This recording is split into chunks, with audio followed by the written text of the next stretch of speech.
Hey everybody, welcome to Factional Fight Plays Worm Online. My name is Adam, and as you can see, my brother is not with me today. Let's see, and I am doing this for the first time, trying to figure out what's going on here, because it seems like you might not be able to hear me. Let me see here.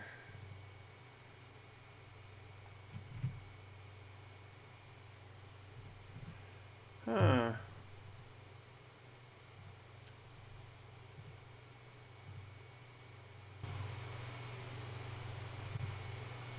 Can you guys hear me?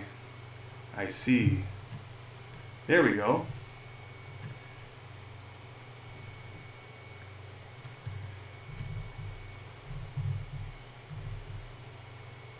Awesome. It's my first time doing this on my own. I just downloaded the Streamlabs app, and I thought I'd just turn it on and see what might happen.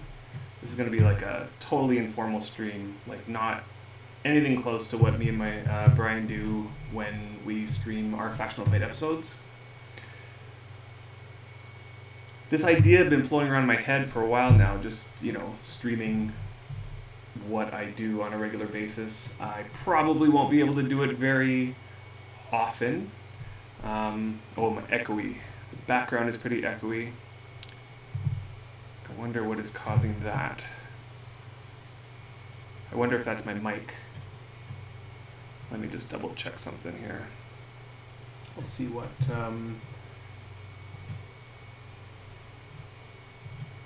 sounds are playing right now. Maybe there's two microphones or something like that. That's weird. Nope, just one microphone. Echoey, eh? In space?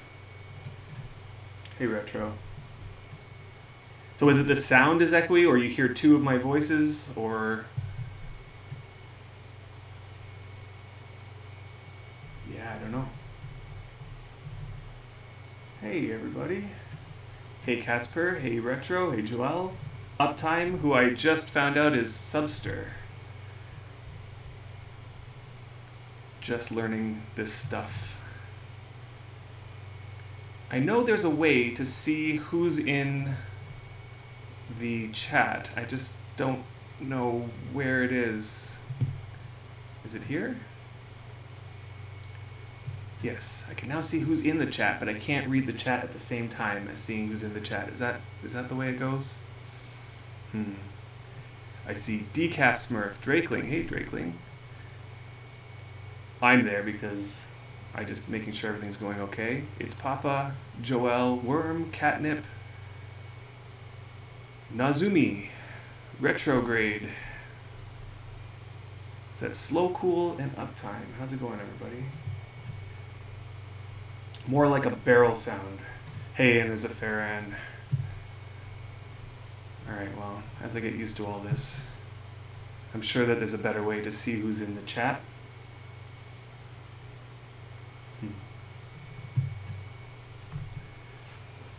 Alright. So let's see. So yesterday, I was putting together some items for our trip. And one thing that I don't even think I passed this by Brian yet. One thing that I was interested in bringing was our, oh yeah, I didn't, I moved it already, was our small magical chest. Now whether or not we bring it or not, I have no idea, but I just decided that if we were going to bring it, I was going to start preparing it. It had a ton of stuff in it to the point where I wasn't able to carry it. I'm just going to turn down the in-game volume. That's pretty loud. And so I had to take a whole bunch of stuff out of it in order to lower its weight down to something that I could carry. So 241 weight. I can carry that. And so yeah, I moved that into here. And I wasn't sure whether or not we're going to bring it. It seems like something that might be useful, especially if we're going to be collecting a whole bunch of stuff, and probably to bring some food with us. But yeah, I got it put in here. And what I noticed was, in here, what I kept, and it's not all of them that I kept, but like a whole bunch of rare mats. A whole bunch of like these, you know, rare lumps, rare gold, whatever. Stuff that I didn't want to decay and stuff that didn't fit on my merchant here. And so I started going through it and I picked out a whole bunch of stuff. And I started putting it together, you know, making rare items in an attempt to make rare items. And this was before I got the idea in my head that I might do this stream. So I was putting together and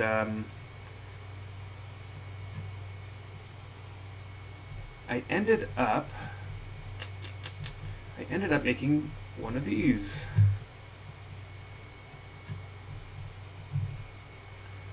So that was nice. Did I say in my last stream that they changed something about those chests decaying? Yeah. Right. So this was one thing that made me think about whether or not we want to bring it, is that those chests don't decay so long as they're on deed. Because they act like a decorational item, so in the same way that you put a barrel down on your deed, it's never going to decay, or these big, you know, bulk storage bins never going to decay. Oh, it has some decay on it. Probably from before the change came in, though. But yeah, they won't decay anymore. However, I have recently learned that if the item is inside of another container, so for example, where it is currently, it's in this cart. Small magic chest is in the cart. I have a feeling it might take a decay tick in there. Yeah. So that might not be a good idea. And then on top of that, if we take it off of deed, then it's going to decay. So maybe it's not a good idea to bring this, is it? Off deed it will, yeah. So maybe we leave it. I'm not sure what we're going to do about food. I might just have to send ourselves food periodically and keep it in the picnic basket, which does cause it to decay much slower than normal. I don't know how long we're going to be on Delhi for, so it could be, I'm guessing, at least a few weeks, if not more. It really depends. It's a long trip to get out there. Huh. This is so much better without that other guy. Is it? So partway through making that rare item, and I still had a few, like I really didn't have that many left. I made a couple other items that didn't go rare. I thought maybe I would save the last one for on the stream. Now this last one's not going to be that good of a chance of making it rare. Let me just see here. What did I do? I did put stuff into here somewhere, I think. What did I do with it? There it is. So I got 6 rare cordage ropes. I make a lot of cordage. And so yesterday I put 9 rare cordage ropes plus 2 supreme cordage ropes into a military tent, which I think I have in my inventory somewhere.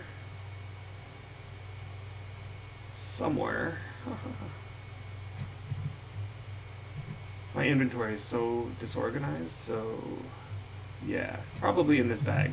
That's my guess. Maybe not. Anyway, I made a military tent, and it didn't go rare. Unfortunately, cordage ropes don't make that many items that you could potentially use this mechanism to make things rare. Tents seem to be one of the only ones. So I'm going to attempt to make it with 6 rare cordage ropes, which is still a pretty low chance, but we'll see what happens. Okay, I'm running around back and forth doing nothing here, so let's get started with that and see what happens. I think I put some mats in here. Probably not enough. I'll have to get some from the bins. Okay, what does it take to make a military tent? Let's see, military tent. I need a shaft, a square piece of cloth, definitely made some square piece of cloth. There's the military tent. I don't know why I didn't see it before. So let's see. I'm not allowed to put my tent there. Can I put my tent? Probably because it's... Huh, why can't I put my tent there? Not allowed to put my tent there. Maybe because I don't have permissions on this deed. That's not true. Doesn't seem reasonable.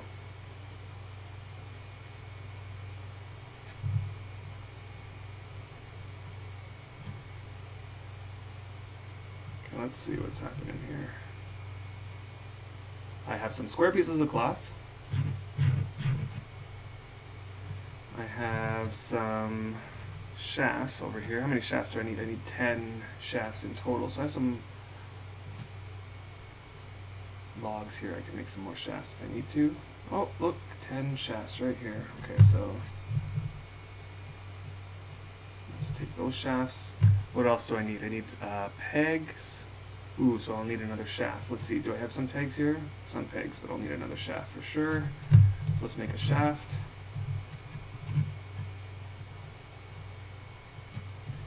But not with a chisel, with a carving knife. You can't place a tent on deed.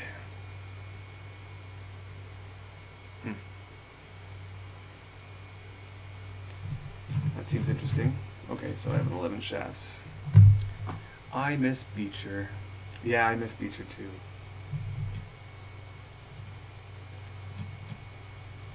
Are you guys going to keep this deed when you move, or disband it?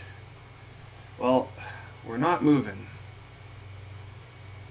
We're just visiting. Delhi used to be our home. It was the first server we ever logged into, and on Delhi we probably made about 4 deeds, maybe 5. And we knew that server quite well. We were on there for quite a few years. All of our newbie experiences were on Delhi. And yeah, since we left, I don't think I've been back. I don't think Farron's been back either. Which is why all of our deeds fell. Every single one of them. However, we recently got into archaeology since coming back. And we thought that because we know Delhi pretty well, we know a lot of the old deeds and, you know, we thought we would combine sort of like a visit to Delhi with just looking at how things have changed and what new things have been going on Delhi, as well as visiting all of our old stomping grounds like Puzzle Plaza, and we might even go back to our very first deed. That's probably one thing that we want to do. It was by this place called Willow Pond. It was a little, tiny little pond. And, yeah, had some good memories there. Our first mine, our first, you know, deed, the first labyrinth ever made, or at least that we ever made. Yeah, lots of memories there. Alright, let's see. Do I have enough materials now?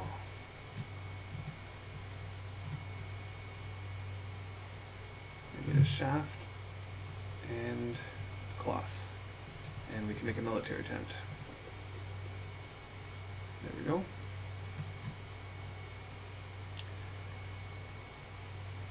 So, it's interesting that you can't place a tent on deed. I wonder what the purpose of that is. I know that if I finish this tent right here, it spawns. So and it stays there. So maybe that's a workaround for if you want a decorative military tent on your deed, you can just make it where you want it. But I guess once you pick it up, you won't be able to put it back down again. Is that right? That doesn't seem right. So anyway, I had a village mate, not a village mate, an alliance mate. It was quite a while ago, but they asked me about making rares. Like, what's the best way to make rares? And there's a few different methods for the different types of items that are in the game, but I think on this one I'll just talk about this type of item, and that's the item where when you make it, it requires you to add more items to it.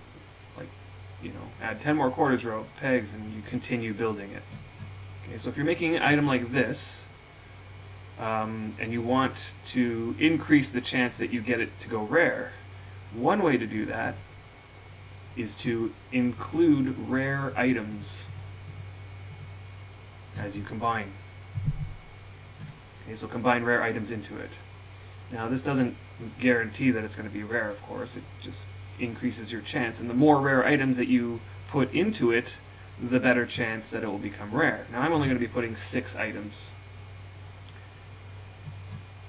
Now another factor that matters is how many items go into the finished product altogether, right? Like you got, what is this, 42, 44 items in total that need to go into the military tent, and I'm going to put 6.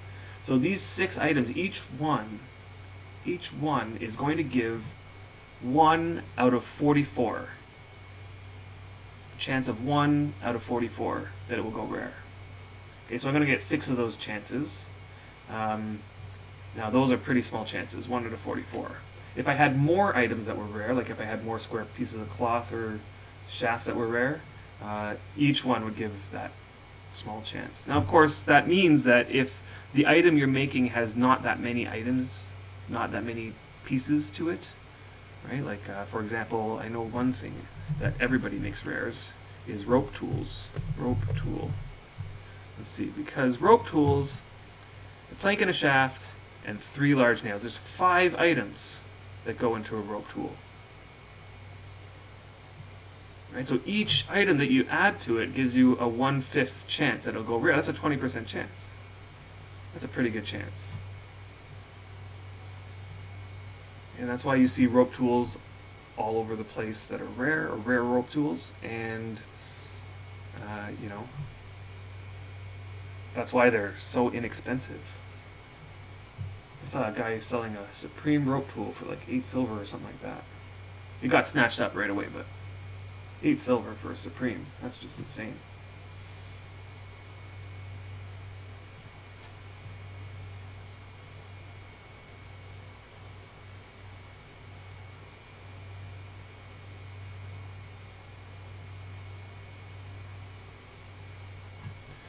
Well, military tent. Let's see.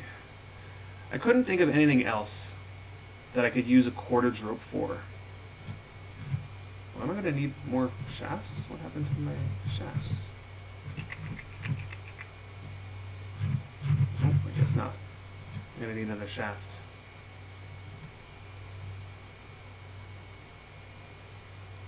I'll just make a birchwood shaft.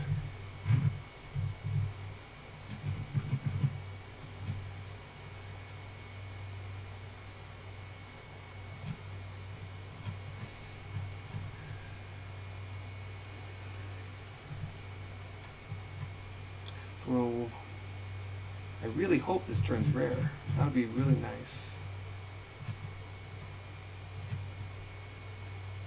Now this morning, I woke up to find that Emu, or Bloody Drongo, had just finished his stream.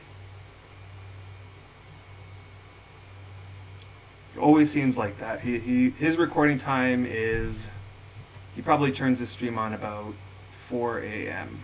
my time. So I am definitely asleep during that time. So of course, I spent the next few hours watching his VOD.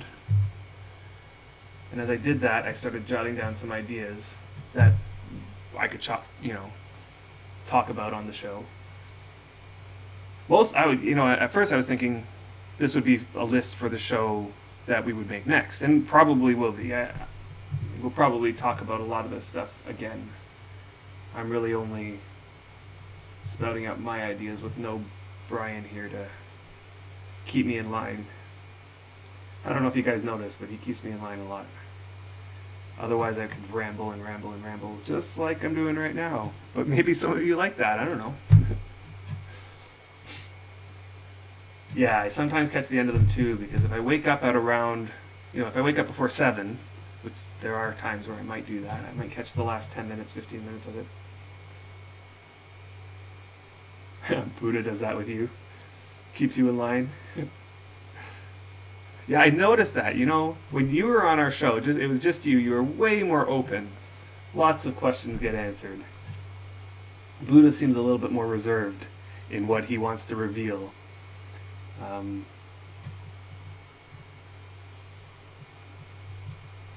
Which is frustrating for us because we want to know. We want to know what this priest update is going to be like. We want to know all the answers. And I know that a lot of it is not set in stone and you don't want to bite your own tongue or, you know, put your foot in your mouth.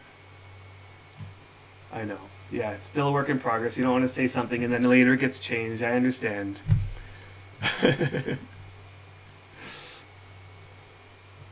Yeah. So what you should do is as things get set in stone, as things are like, okay, that's definitely happening, you make a list of those things. I'm only saying this because I really want to know.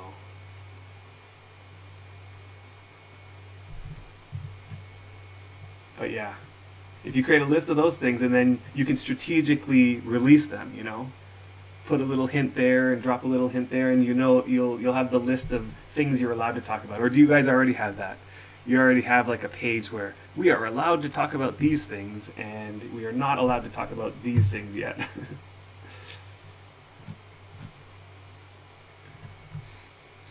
So Retro says, we want to tell you, but we want it to be what's actually happening. The page of suggested tweaks is almost as long as the page of actual changes. Yeah, you do. I'm sure you do. I'm sure you keep that list. You refer to it often. So that when a question comes, you're like, huh, am I allowed to answer that question?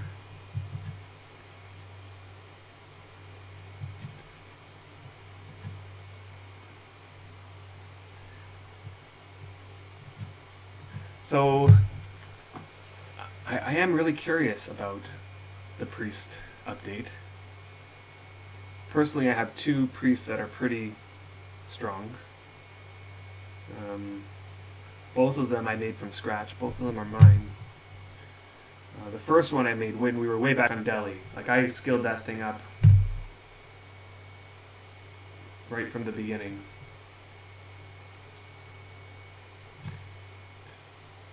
And now currently has 94 channeling, I think. I did have 100 faith. I know there's a lot of talk about 100 faith, but I lost it because I was an idiot. You know how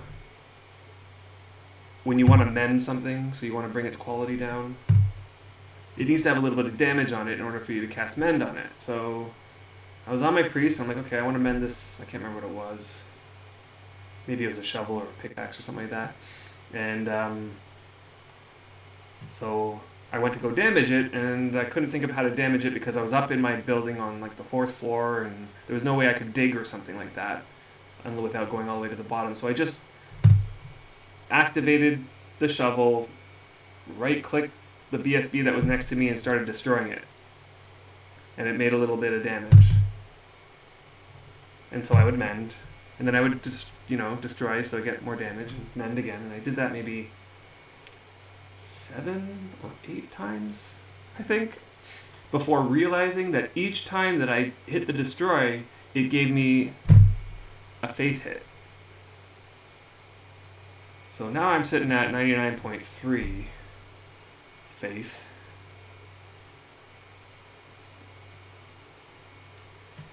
Oh boy, I'm not watching my water bar.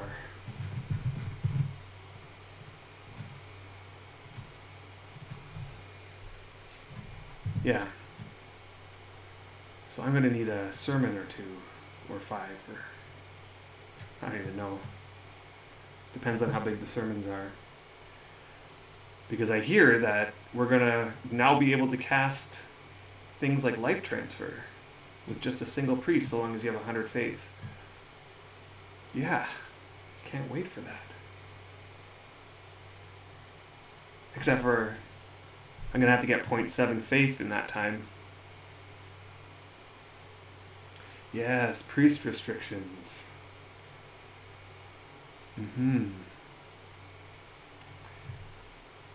So priest restrictions such as how priests are not allowed to dig unless you're foe.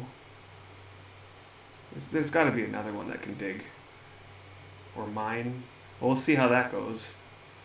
It would be nice to have my priests be more useful around the deed, because Griphyth is often not on the deed. Like, for example, when we were at the labyrinth and I had my priest back here, I wasn't able to do anything really in terms of building or decorating or, you know, I started wanting to do planters. So I had a bunch of empty planters sitting around, but then I only had one planter rack. So I might have 70 planters, but one planter rack, and only 30 fits on it. So the rest I just had to put on the floor because I had to wait till Griphyth came back to make a new planter rack. Okay, which step am I on here? Just cordage rope left. Just cordage rope. Okay, so I got these 4 cordage rope plus the 6 rare ones. I am not really... I'm really hopeful that this turns rare, but I do realize it's a very low chance. But I do like putting in the rare items last. I'm not sure if it makes a difference, to be honest.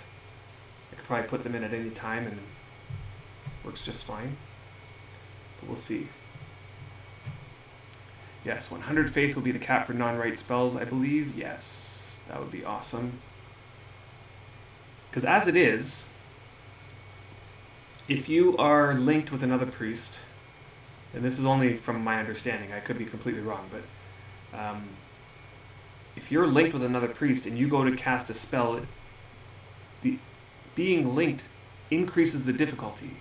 So it means that the spell has a lower chance of coming out really high quality. So if you can now cast life transfer without being linked, then you're going to see a lot more higher quality life transfers available. And not only that, there's going to be a lot of people casting it now that you only need one priest. It was a big paywall to need 2 priests in order to cast it. So Uptime says, Retro, can you say any more about how the free transfer will work that you mentioned on Emu's stream? Will it be for all, or only certain heavily changed gods? So that means, I guess, Worm does this all the time. Whenever big changes come to priests specifically, they have a certain amount of time where you're allowed to switch faith without losing all your faith. So you can switch to, if you're like Venora and you all of a sudden Smeagol gets an update, that makes that more desirable for you, you can switch over without losing all your faith. So Retro says, all gods, since all will be changed. So all gods are going to be changed, and I believe you are going to be able to get a free transfer. You'll notice that each one of these combines gives a rare roll. But I've never seen it actually turned it to an unfinished rare item when you're doing this method. I think you'll only find out if it turned rare at the very end, once it pops up in front of you. Does the rarity chance increase as items are added? It's not quite like that. There's Retro. Retro has the equation there. 1 divided by the total number of items. That's your chance. So for example, if you take a look over here on my rare rope tool. Rope tool. Okay, I'll wait for that last combine. The rope tool has 5 items it needs. So 1 plank, 1 shaft, 3 nails, 3 large nails. So let's suppose I have a plank and a shaft, but I also have 3 rare nails just sitting there. Okay, so I can combine the plank and the shaft together, and that makes an unfinished rope tool. And then I have a large nail that's rare, and I go to combine that. Well, that'll give me 1 out of 5 chance to make that item rare, which is a 20% chance. That's a pretty good chance. For each time that you put a rare item in to continue the item, you'll get 1 divided by the total number of items that it has as a chance to turn it rare. So I'm making a military tent. here's my problem, is military tents need 44 items. So each one of these cordage ropes are giving me a 1 out of 44 chance. So if you add the rare items last, that'll give you a better chance than if you add them first? No, I don't think so. I think it's just each rare item gives you a 1 divided by the total number of items, whether you put it in at the beginning or at the end. It's not the total amount of items in the item that have been put in already. It's the total amount of items that it takes to make it. So, yeah, okay, here we go. Moment of truth. By the way, this is probably a better chance than just me making a military tent without the rare items. And there we have it. A cotton military tent that is not rare. That's, yeah. You know, there was a video, I think you can still find it on YouTube. This guy was making NARS. Yes, that's NARS, plural NARS. I think he had about, if I'm not mistaken, it was an absolutely insane number of NARS. I don't want to overstate it, but it was an insane number of NARS. Could have been 40. But like a number of NARS that you were like looking at his whole deed just filled with NARS, and he's building these things, and he had saved up all of his rare items, like rare planks, rare pegs, rare everything. And he had like just like a big bag of them. And so he's finishing these NARS, and I think he said it took him like an obscene amount of time, a big project. And he saved up all of his rare ones, and he's, you know, just inputting them into the NAR.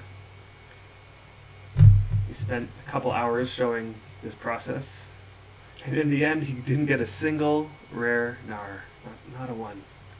I felt so bad for him. I'm sure he was expecting, you know, with the number of NARs he was making and the number of rare items he had, yeah. I'm going to do something I keep forgetting to do, and that is post that I'm streaming on the Discord. Sorry, Retro, I keep forgetting to do that. Okay, so next thing I want to do, a couple more deedly things. So see how, like, this cotton military tent. You were saying that I can't place a tent on deed, but you know it's here, right? Can I place it? I'm not allowed to go. Oh, I see. That put it in. Ah. There's gotta be like a workaround for this, because I guess if I want to decorate my deed with tents, I'm not sure how to do that. I like the look of the pavilion too. Okay, so I'm just gonna put this in here. Empty my inventory so I'm not weighing so much. And I got a rare mortar. Yeah, that was one extra rare mortar left over after making that rare fireplace. You know, mortar is another thing that doesn't have that many items that you can make to try to make a rare. I think I'm empty enough. 75 weight, that's okay. I think with mortar, the rare fireplace is the best. I had a couple rare marble slabs. And I tried to make a rectangular marble table. That didn't work. Actually, that was a pretty decent chance too. And no, didn't happen. Didn't happen. Okay, so the next thing I wanted to do was, I've been thinking of how to decorate this deed a little bit, and I still don't have that many great ideas. Hey, Milk Drop Mew, how's it going? Yeah, I don't have that many ideas. Like, I have a lot of rooms that are like this. You know, I just finished the construction and I didn't really revisit it. And it's just sort of an empty big room. I'm not sure exactly what I want to do in here. But one thing I for sure wanted to do was cover up this opening here.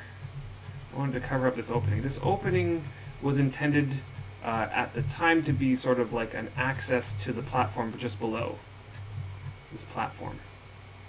And this platform was supposed to be sort of a storage platform. And then over here I have a couple wooden openings. And these wooden openings were supposed to be temporary. Supposed to be. Like,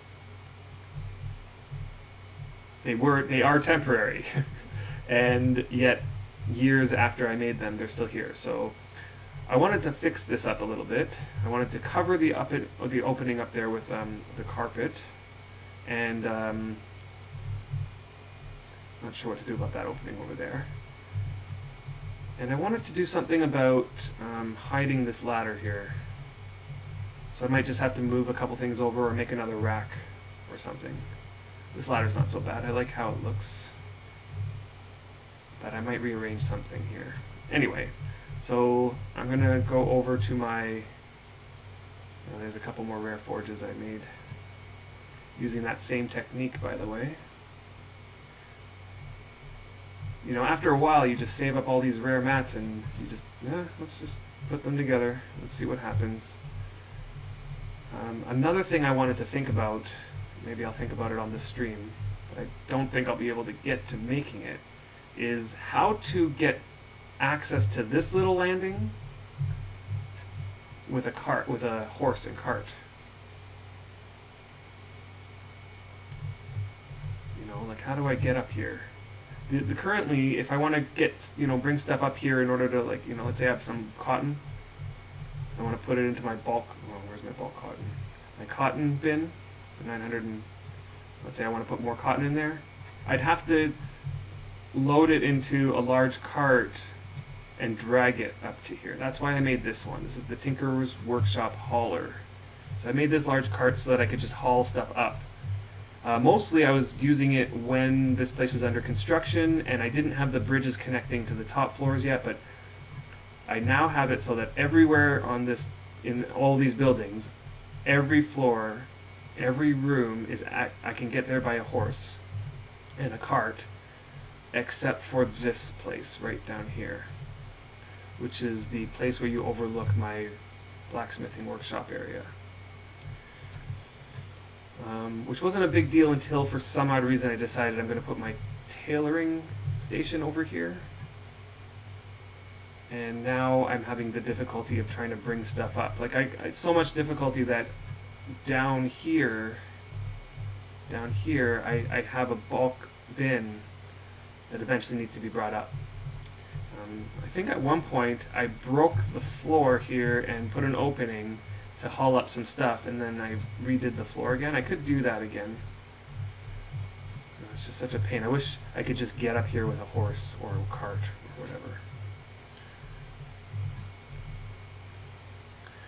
Alright, some comments here. Oh, I never posted the news. Whoops. Retrograde 2018. The news! Ah! I wonder if that's out yet. Retro, is the news out yet?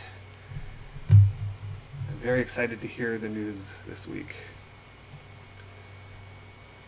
Milk Drop is picking planters.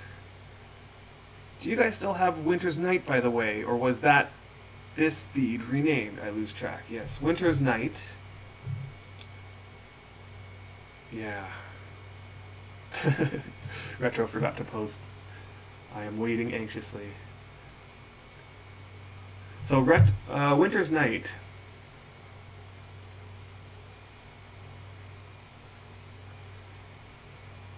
We have so many deeds that have long gone.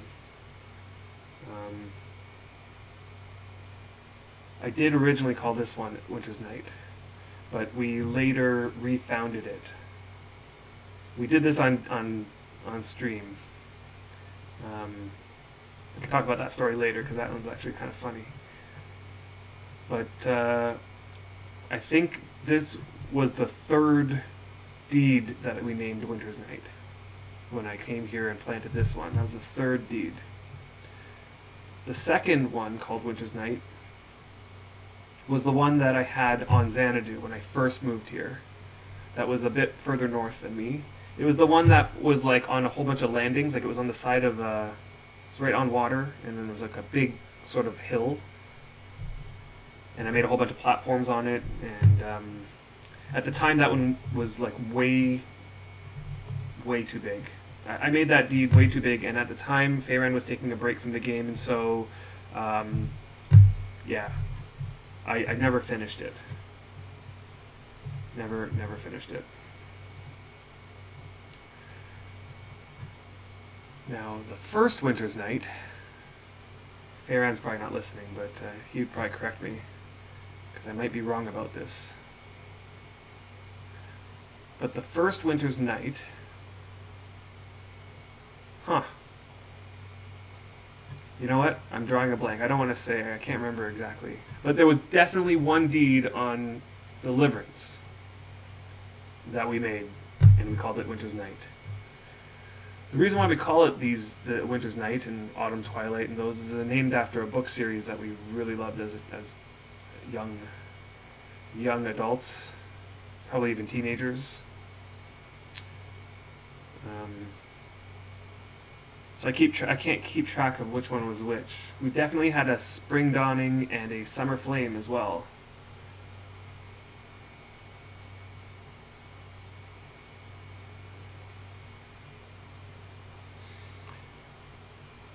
It's a joke about how you say up dog. Hey, what's up dog? I see. And when someone says up dog, you say not much. You? Like they were asking you what's up dog. Huh.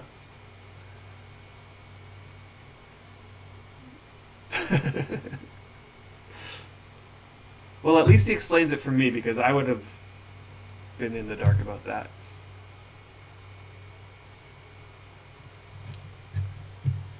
I am just going to peek over at the forums over here. You may notice that my background there is a little bit different. I normally am streaming in the basement, mostly because we're streaming at night and I don't want to wake up my kids. And I also don't want to interrupt my wife, whatever she's doing. So I go into the basement, which currently is unfinished, but we're in the process of getting that finished. So we're going to have a lot of construction down there. And I am not sure at all. What am I doing? What am I doing? I'm doing something completely wrong. I am making square pieces of cloth when... This is not how you make carpets. You make carpets right here. Small colorful carpet, large colorful carpet, and colorful carpet. Nice.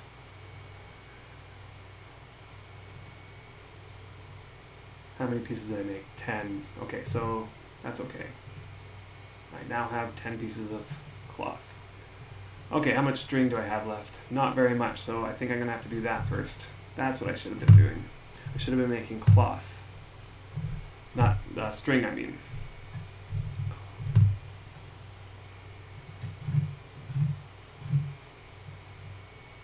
Alright, there we go. Okay, let's get that started. Alright, yes, website, news, City Hall, still not, where's the news, Retro, where's the news?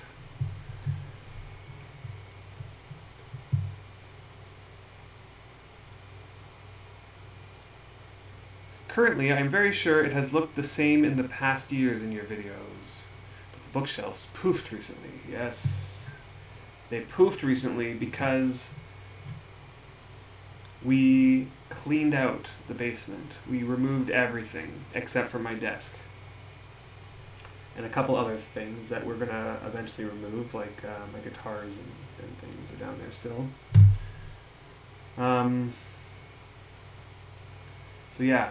We're getting it ready to get finished and all done up. And hopefully by the end of it all, I'll have my little area that I can bring my actual desk down there, because right now I have an old desk, a really old desk down there.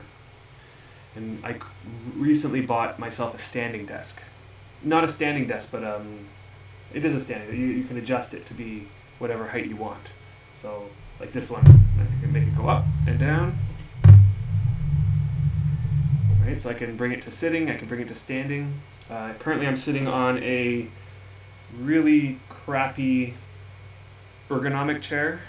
I call it crappy because it does get uncomfortable after a while, but I have it set so it's quite high, almost like a stool. And sometimes I stand. I actually stand for quite a long time. I think it's a lot better for me to stand at a desk. Maybe if I get too uncomfortable here, I'll raise the desk and stand for a while and see how that goes. But I can't wait to get my place down in the basement. When it's all done, it'll be a little spot that's my computer area. And I'll be able to bring my desk down there, my whole setup and everything.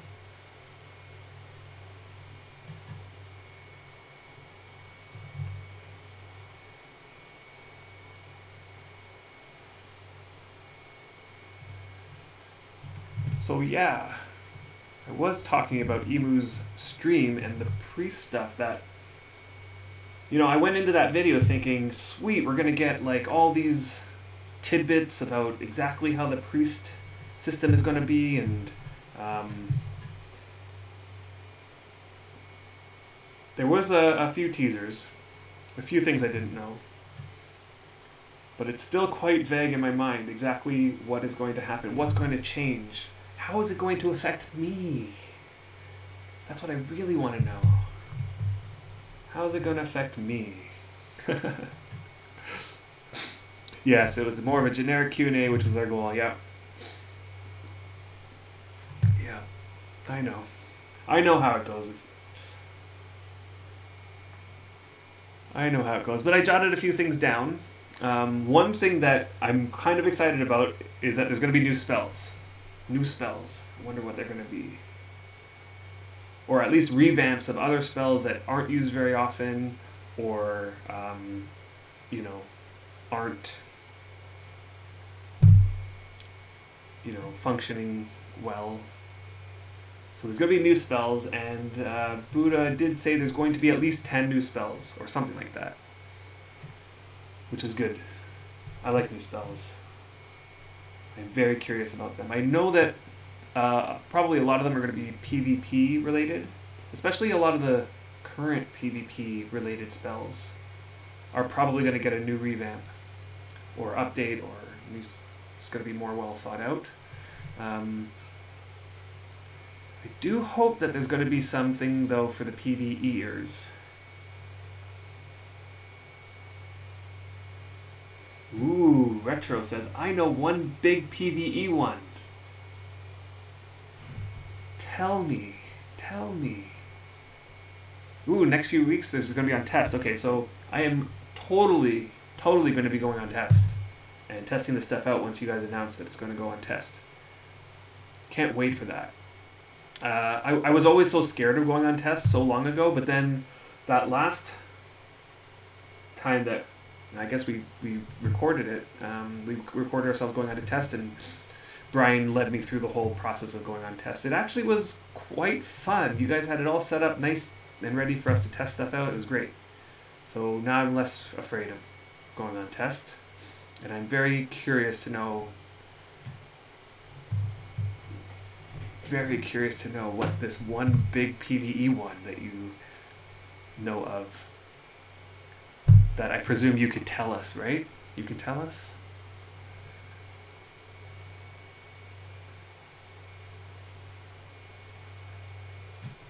I'm missing a whole bunch of comments here.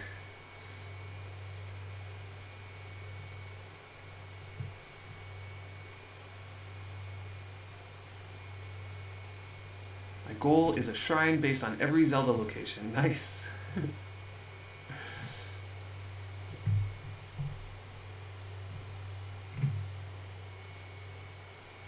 Yeah.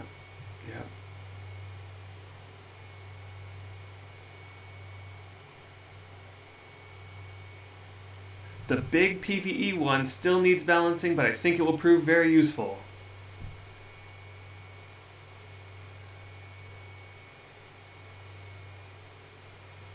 Yes, keep going. Do tell. Useful in what way? How will I use this new spell?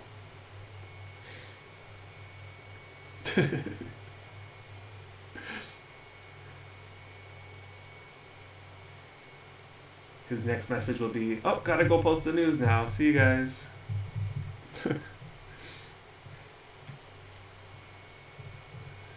Come on, you're about to post it in the news anyway. You may as well, you know, drop it on the stream. Heard it here first. I'm not focusing on the game at all. I think I have enough for a few carpets, though. Can't remember how big carpets are. It won't require linking at max favor. You've already told us that. No. All the non-write ones are going to be non-linkable. No, this one won't be in this news this week. This week we'll touch on resistances. Interesting.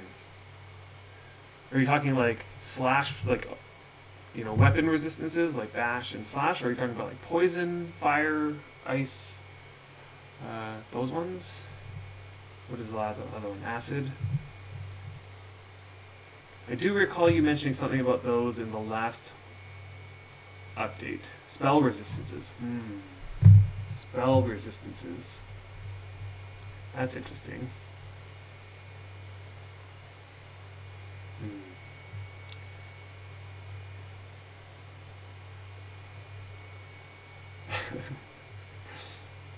So spell resistances, that I guess is going to go hand in hand with the new spell attack thingies. So all the attack spells are getting a revamp and balanced, and of course, you know, to make sure that all the PvPers get their game balanced, which is fair, you know. PvP has, from what I understand, gone a little bit less active. But ever since the announcements to the PvP updates, it seems like the forums exploded with a whole bunch of PvP discussion, which means that there's a lot of anticipation. Okay.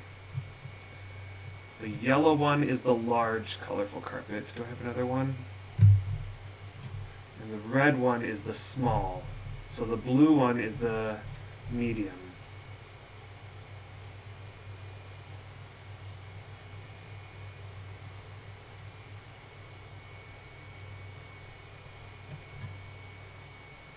We have looked at fighting as a priest on PvE 2. Ah, nice. Actually, priests are pretty good at fighting. You know, I would say that they already have an advantage over a regular person, especially if you have a heal spell. And there's also the damage spells, which, you know. And then there's no restriction for fighting, right? Priests can just fight, just like everybody else. What I'm going to do is I'm going to make one of each. Let's just see what happens. Whoa, no, not 6 of each. Okay. So yeah, Sindusk has been awesome working with the PvP community. Yes, I read a lot of that stuff, and Sindusk does seem to be really good at communicating on the forums. You know, he spends his time and writes a lot, which is good, because the more information we get, the better, for sure. So he's seen some really great changes come in both PvP and PvE. Yes. Yes. Can't wait. Can't wait to see what's to come, for sure.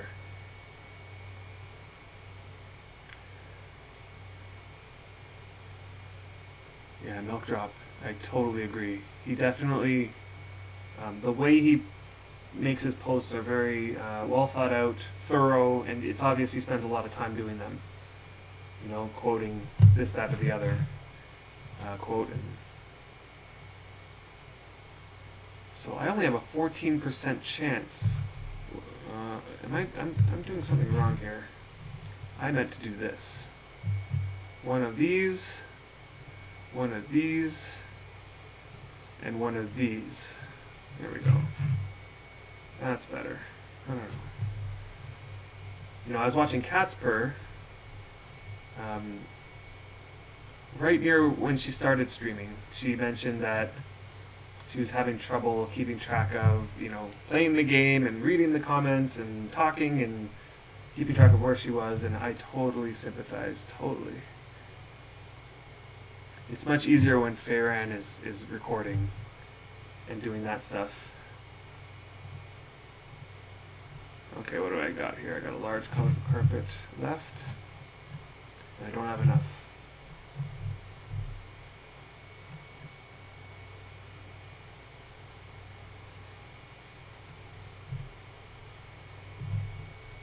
Let's see, large. What's going on? I'm not sure what's going on. Just saying that, you know, when you're streaming and you have to keep track of the comments and playing and, you know, what you're talking about all at the same time, it's really hard to keep track. And next thing you know, I notice I'm just standing there doing nothing for the past 10 minutes. You know, over here, what I'm doing is I am refreshing the Worm forum page every few minutes. Just waiting for that post. Okay, so I got 3 carpets, 1 of each type.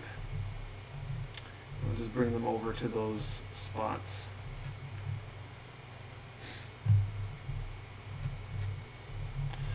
Let's try them each. Okay, so... oh, I can place now. I can drop and place. Nice. Okay, this one just doesn't fit where I want it to. I want it to be... okay, well, let's see what happens. That's interesting. I can't put my mouse here and then it jumps around. Jumps around like that. Okay. What about this way? No, I want it this way for sure. Oh, look at that. It's way down there. Okay, so I want it this way. Let's just see what it looks like. I cannot place that item that far away. I'm just standing right next to it. Alright. Drop, place. Okay, like this. Alright, that's not bad. It's not bad looking. You know, I'm going to put that there, and then I'm going to maybe put something over here. I'm not sure what, though. This is more of a hallway. You know, a place to get to other places. You know, this room here is my storage. Yeah, you don't have volume, so what can you do?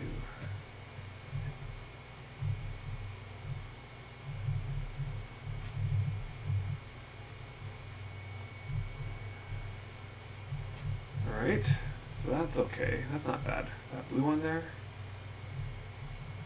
Let's see what a red one over here looks like. Small. Does a red one cover it up? Yes, it does. And this one might just be too big, so I might make another red one for this spot here. It's not too big, though. You know, it actually fits quite nicely onto one tile, the large one. You know what we need? Are super large ones that can cover me, you know, a really large area. That would be cool. Okay, and now I am going to get rid of these things. What's the best tool to do that with? I guess this carving knife. Joe does not accept that action.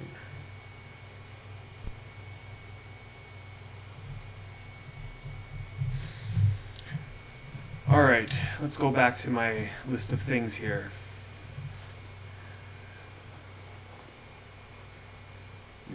You would like floors that look like carpet. Yeah, that'd be cool. I mean, wouldn't it be enough to just have carpet that you can place that covers the floors? I guess then it makes a whole bunch of different items just lying about. Yeah, I can see floors that look like carpet or like fur or rug or something like that. Yeah, that'd be cool. Maybe ones that you could dye. Did that not break it? Huh. I guess it's because I'm not mayor. Like wall-to-wall carpeting. Yeah, that would be cool. I would do that in a room for sure.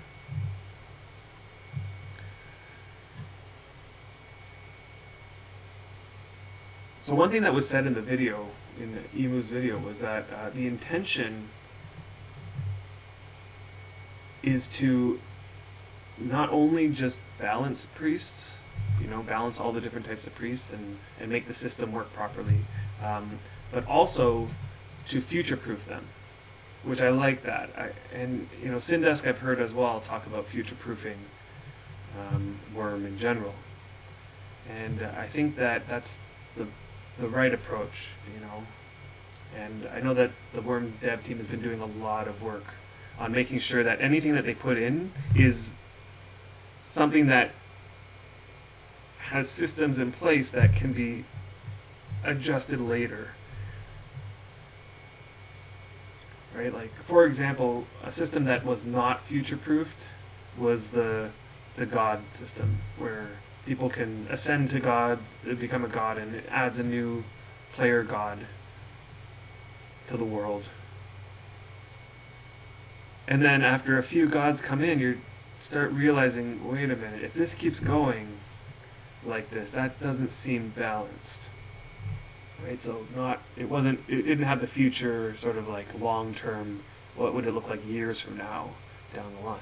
So I really like this new approach of making sure and being thoughtful about what the implications of the new systems would be down the line. And what if, let's say, you want to add something or change something later? Will this system conflict with that? I think that the imbue problem on the smelting pots that we discussed in our last episode, that's another system, another system that wasn't future-proofed, because now it's causing an issue. And I do know that the reason why it's not being fixed right away, or we're not being told about it right away, is because, of course, they want to future-proof it, and it takes a lot of effort and a lot of thought to future-proof stuff. So yeah. Okay, what am I doing here? I am going to get some bricks and mortar. Do I have mortar? Well, we'll find out.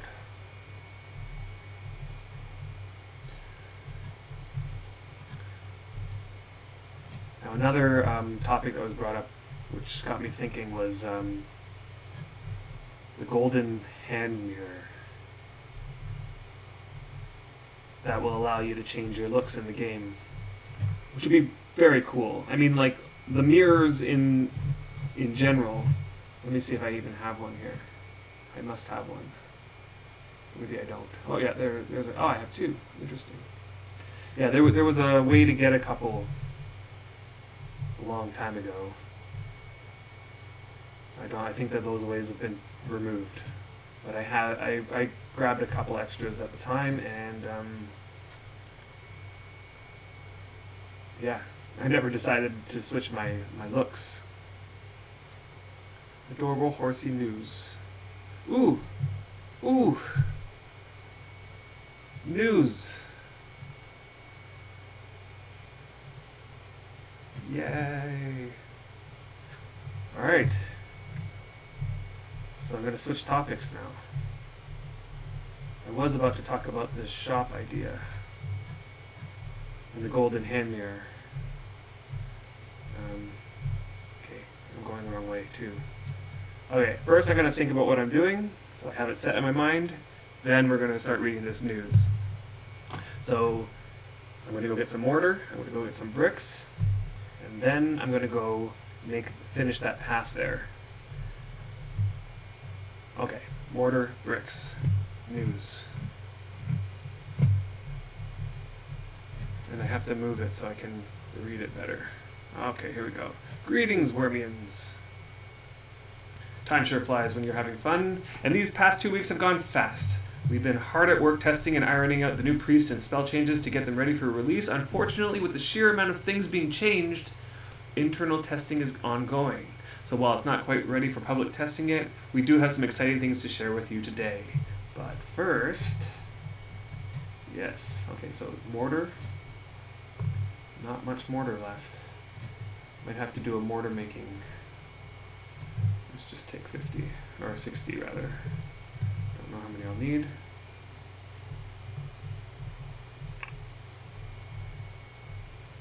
Alright. There's some patches. Oh yeah, by the way, in the last patch they addressed a whole bunch of memory leak issues, which is awesome. Like, purely awesome.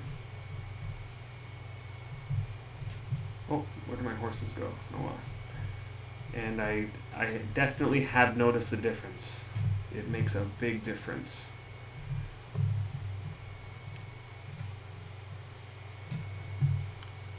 Okay, let's go down. Ah yes, the horses. Let's make this a little bit wider so the picture comes in nicer. So yeah, have you guys noticed the foals recently? Have been huge for some odd reason. And so let's see what he has to say about that. That's right, along with the upcoming unicorn foal model, there will also be new adorable hell foals. They will still have their own color texture with just one added cuteness. Just with added cuteness. Ah, expect to see them in the next update. Ooh, next update, awesome. Okay, that's cool. So the new foals. Are they going to stay that size? Are they going to stay big like that? I mean, I don't mind the size difference. They actually look more like foals. You know, like the right size. But,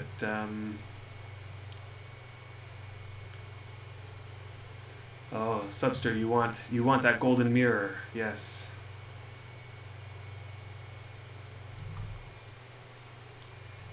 Yeah, I never really had memory issues either, Milk Drop. But you know,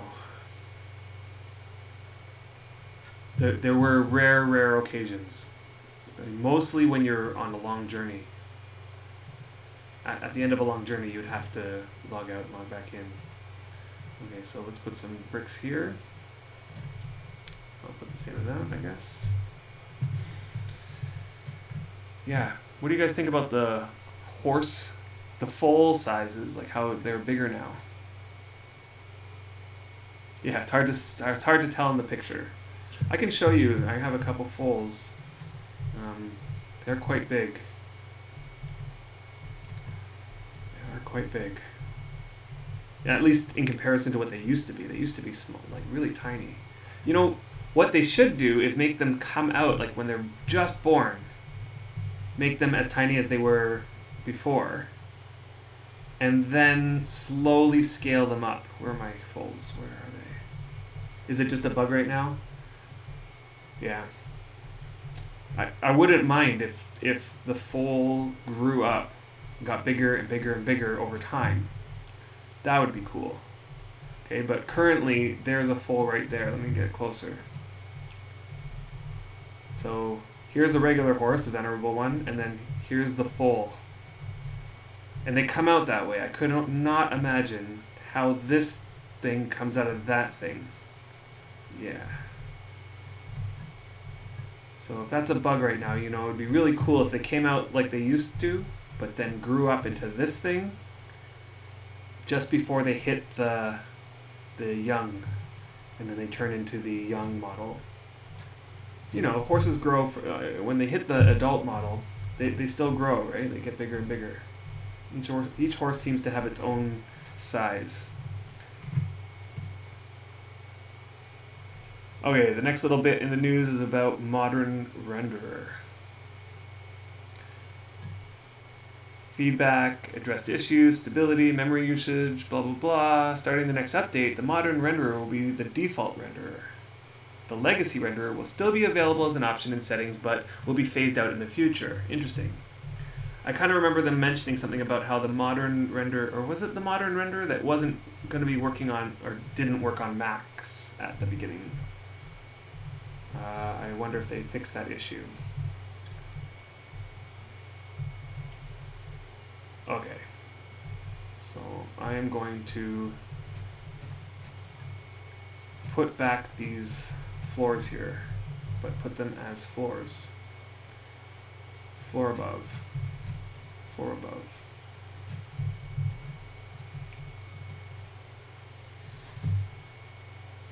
Okay. And it's been a while since I built a floor. I guess it's trowel. And stone brick. Just to be matchy. Let's see here. Okay, so the horses have been fixed on test. Oh, that's a shame. Well, I mean, it's a shame. It depends. Have they been fixed to be back to being small? Guess so, probably. Hey, Green Scorpion. Who's Mark?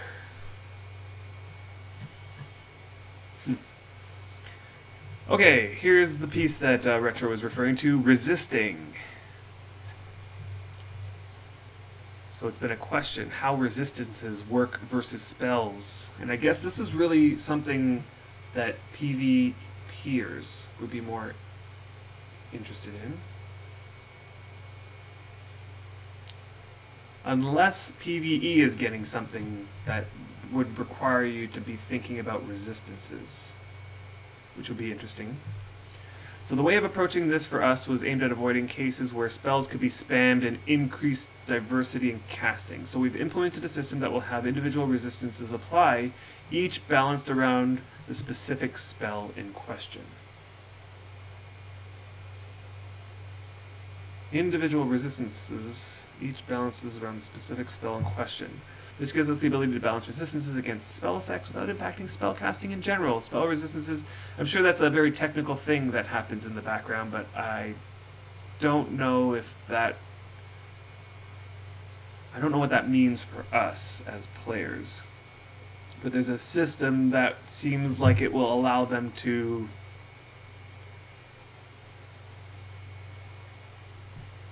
I don't know.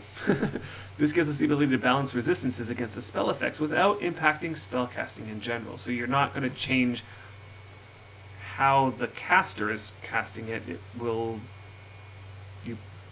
I don't know. I'm not sure how resistances work to begin with, so... Spell resistances will vary from 2 to 5 minutes at 100% resistance and will be visible in both spell effects and icons. Oh, like... 100% resistance. So if I have 100% resistance to fire and somebody tries to like cast a fire spell on me, it will totally negate it for 2 to 5 minutes. And I guess this is if I have something like a resistance.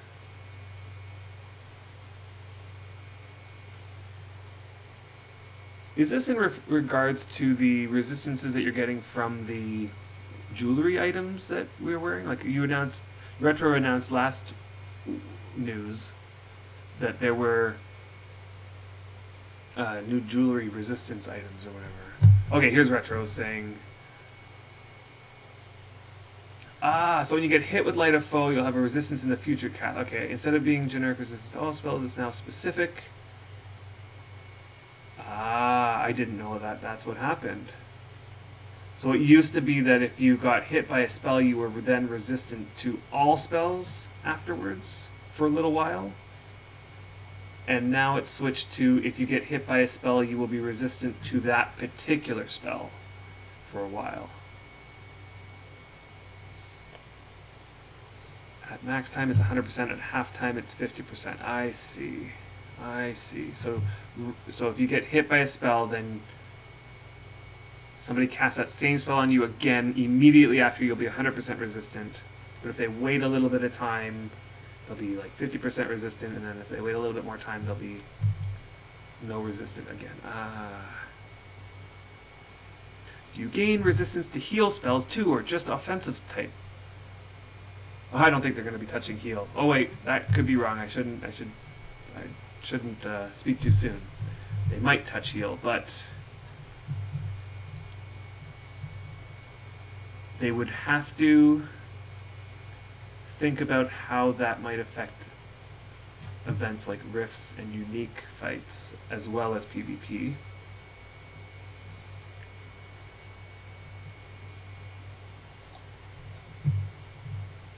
Okay.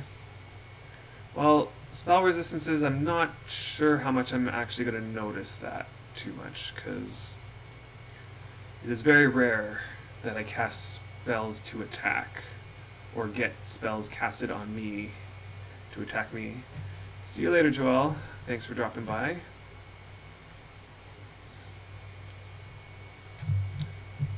Okay, next topic in the news is a better view spring.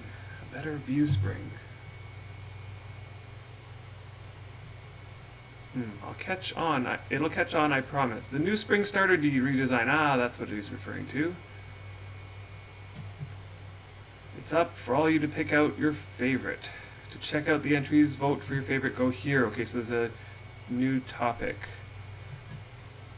I guess people have put in their what they want the new starter town to look like at New Spring. That's awesome. I'll look at that later on my own time. So, very small amount of news this week. That's okay, Retro.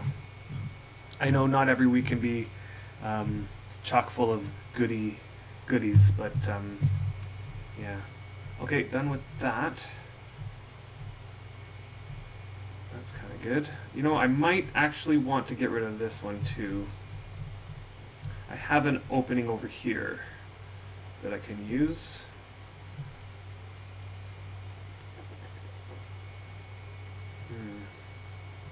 Yeah, let's just do it. Let's get rid of this thing. And I don't think I have a... this won't get too damaged. I'm gonna have to get my weapon imped up soon. It's already below 80.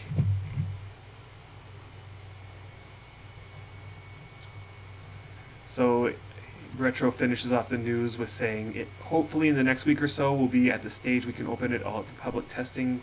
We still got our dev team under the hood making sure the mechanics are sound. After that, we'll be looking for all of you to join us in several testing events. Ooh, testing events.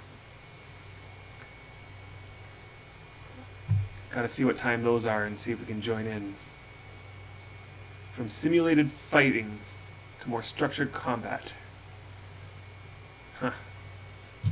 I'm more interested in just the PvE spellcasting stuff. Although, I'm interested to know, is all the new combat stuff as well going to be on the test server when that happens? I don't know. How did that go? 8 damage.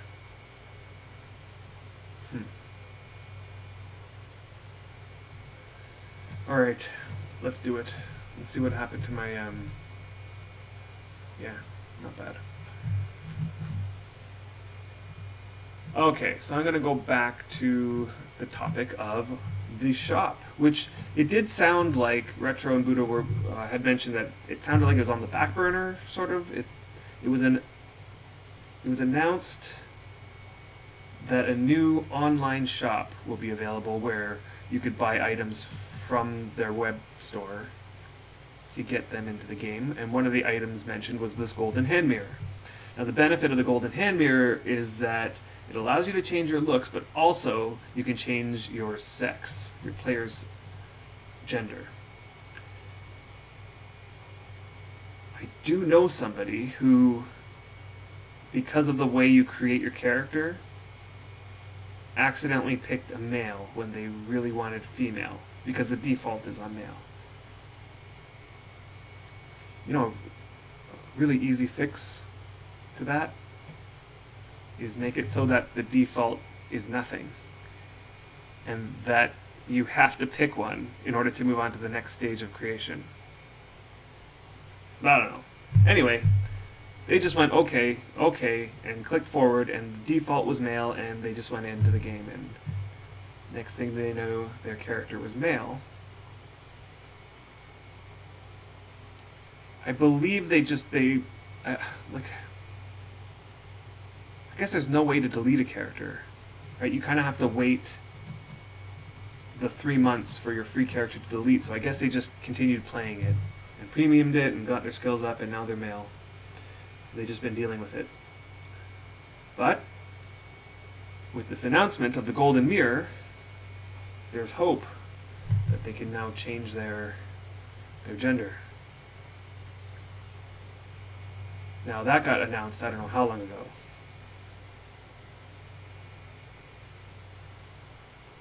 Probably it was announced before we took our long break from streaming. That was probably announced a year or more ago. And I think that it got put on the back burner. They definitely want to do it. It was confirmed in the video. Retro was saying he wants to go ahead, and it's still in the process. I think that it would be good for the game in general to have a worm shop. I know I would buy things from the worm shop if there was a worm shop. Like, personally, I would, if there was more stuff to buy, I would buy it.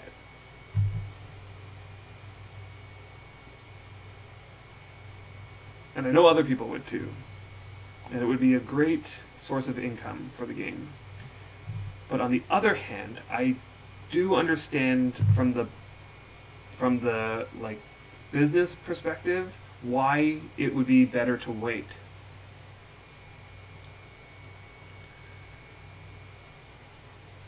Currently, the game is undergoing a massive evolution. Like, it's evolving really fast right now. And I'm sure that the end goal is to attract more players to Worm. Okay, so one of the biggest gripes that everybody's had with this game is combat. And that is getting dealt with right now. It is going to be on tests soon, and we're going to see that coming to the game at some point soon. Then all the bugs are going to get hammered out. The next big thing that we're going to see, the next like really game-changing big thing that we're going to see is most likely going to be the UI. That is the one I absolutely cannot wait for. Absolutely cannot. Like that, yeah. That's going to be a big game changer for this game. Because that's the other big gripe that people have with this game. They come into the game and they see this old school, like, Windows 3.11 sort of style UI. Yeah. And right away, it's a turnoff for a lot of people. You know, those people who can get through the UI and, you know, figure it out, it tends not to be that much of an issue in the long run for those people, but yeah, definitely the UI turns off a lot of people, for sure.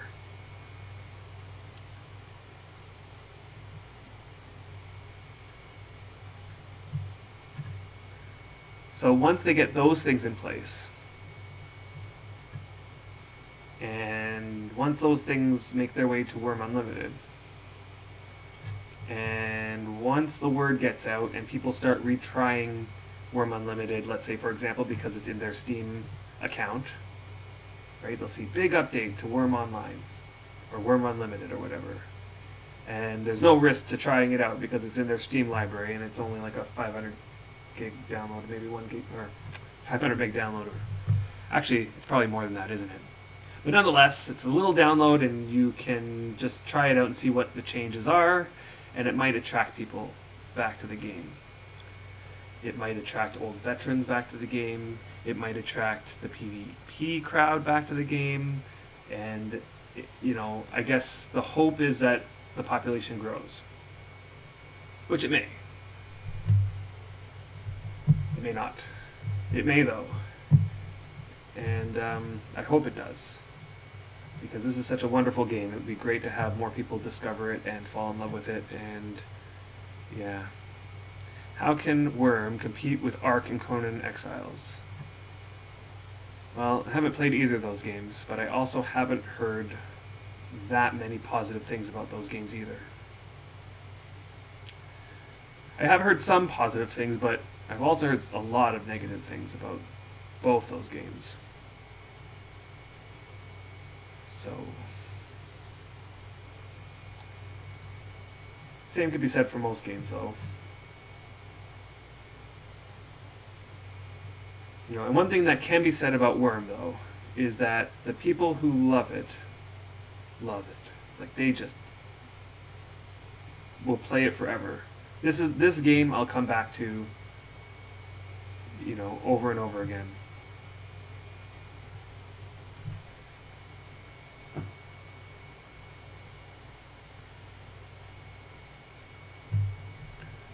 Ah, finally.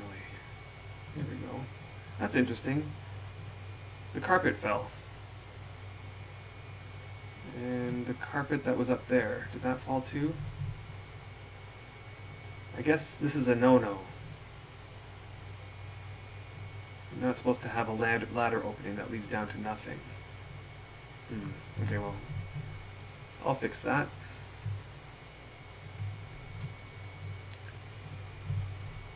Yeah, one thing I want to fix here is the you know, this UI system. See, for me, it's so natural, right? It's so natural to right-click here if I want to put a floor up here. But to a new player who's, let's say, for the first time building their second story, it is not intuitive. That if I want a floor up there, you know, let's say I'm up here. I'm like, okay, I don't know, I want to put a floor here. It's not intuitive where to click.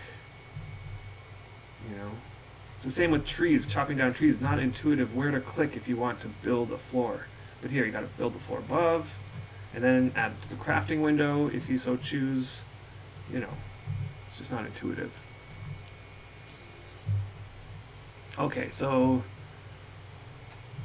yeah, I never played Ark, but I played Conan. It's buggy. They both have survival and building. Yeah. You know, one thing that Worm has on these two games is that it has been in development for so long that the number of added features is just absolutely mind-boggling. Mind-boggling. You know, new games are nice and shiny, but they tend to, unless they have a really good development team behind it, and they're listening to their, you know, players well, and they're actively coming up with updates and fixing bugs and doing that sort of stuff. If that's not there, then I don't see a long-term, you know, long-term hope. And the other thing that I don't like about these big games is that they're so money-driven. Like, they build this infrastructure that requires so much money, like from a business perspective, to keep it going, that once, let's say, profits drop, once the population comes down and, you know, below a certain threshold, the game shuts down, right? So unless Conan Exiles has some method to maintain a long-term revenue stream, you might find that at some point or another, the dev team will give up on it.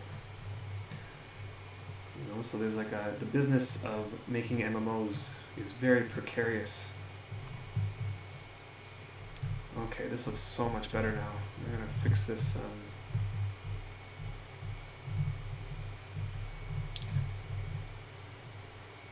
Yeah, looks so much better. You can pay for your own server on Conan. Yeah.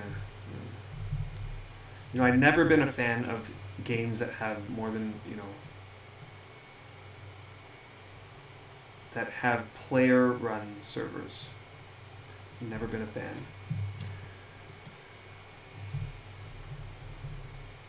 And I know that Worm Unlimited came out, and now you can have player-run servers. Now, it's not that I'm not, like, it's not like I have a specific thing that I can't stand about it.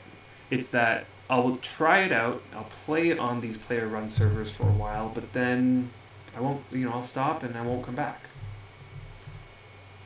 And I'm not sure exactly what it is that causes me not to go back, but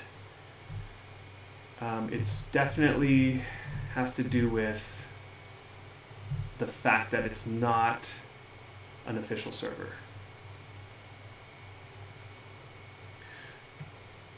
So Drakeling says, I played Ark, but was deeply missing the ability to terraform and create mines. It was driving me crazy with the build system in that game because I wanted to flatten the land to extend my building, but there was no option. Yeah, right there, knowing that Ark doesn't have terraforming or mines is an immediate turnoff for me, and probably will be the reason why I don't try it. I did see that they came out with a mobile version of Ark. That's another turnoff for me. Now I don't know if the mobile version is completely separate from the main version, but if I'm on my computer and I'm playing with people who are on their mobile devices, no, I don't like that. Yeah, there is something about Worm that no other game has yet to come close to.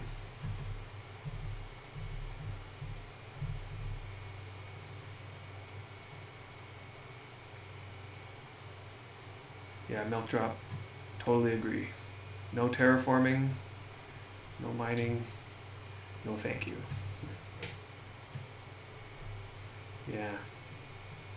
I mean, what is it about these new game developers that can't see that? I'm just waiting for a big named MMO game that comes out that has terraforming that's not voxel, or I shouldn't say not voxel, but not cube-like.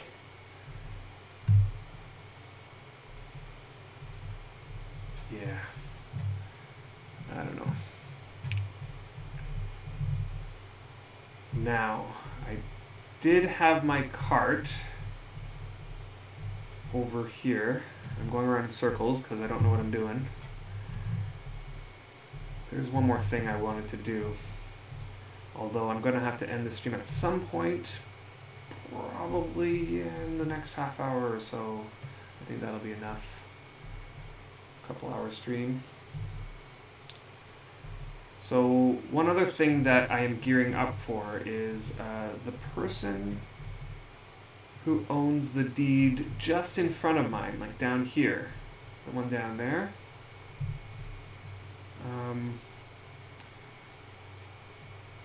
I'm trying to work out a deal with them so I may purchase that deed. Maybe I'll show you guys. I'll ride down there. I don't think I'm going to extend my deed. I'm not going to disband it and extend it. I'm just going to take over that deed if the owner is willing. He said he's willing, but if he holds some sentimental value to it, he might back out, which is okay. But I would really love to get this deed as sort of an extended deed to mine, because of course it's right on the water. You can create some beautiful views here. You get rid of some of these trees and make a nice little harbor area. But of course, what I really, really want to do with this deed is to make a boat mine entrance that can go right underneath and allow you to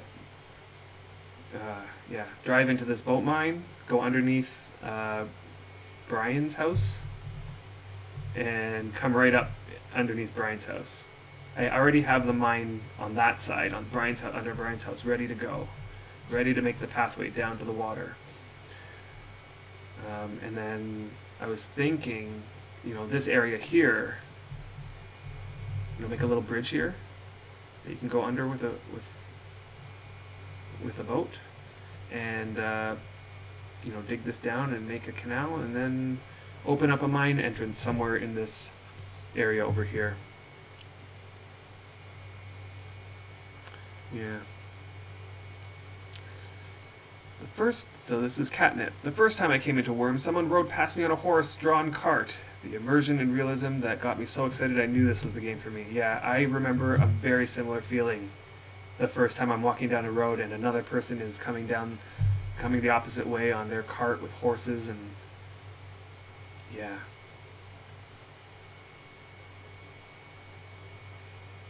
I think Worm community is one of its strong points. Absolutely.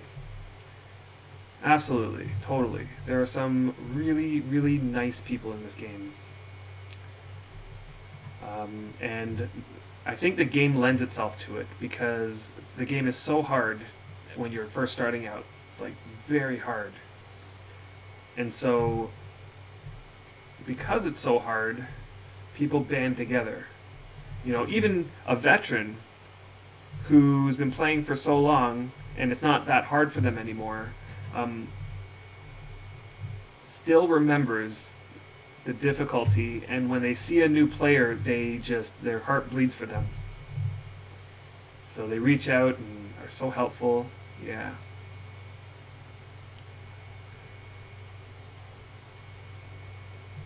I guess for me, it would have been somebody riding past, standing up on their horse. Yeah, totally. Yep, riding, standing up. That's exactly what it was. It was like that for quite a long time. You know, the old Robin Hood, goatee Robin Hood models. And the horses that didn't really animate. They sort of like were stiff. Their legs moved, but they were stiff. And, yeah. This fence here, you know, I have that personal goal. Let's see what's the damage on these fences. Ooh, 89. I have that goal to, you know, repair 6,000 some odd fences. And I had said at some point that where am I going to find 6,000 some odd fences? But you know, I won't be able to do these ones because they're on the deed, but these ones are in the perimeter. I could probably repair all those fences there. Let's see how that goes. Here, let's see. I got some bricks here. Not that many, but I got some bricks here. 20, 30? Let's see what happens. Can I repair this fence right here?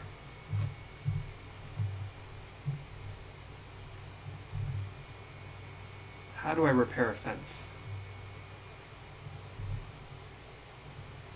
Huh. This goes to show I've never repaired a fence before. Is it a stone shard, maybe? If it's a stone shard, oh, I have tons of those. Can you still make a Robin Hood character? Everything looks like plastic. Everything looked like plastic, yes. Yes, looks much nicer now. I don't believe you can make a Robin Hood character still.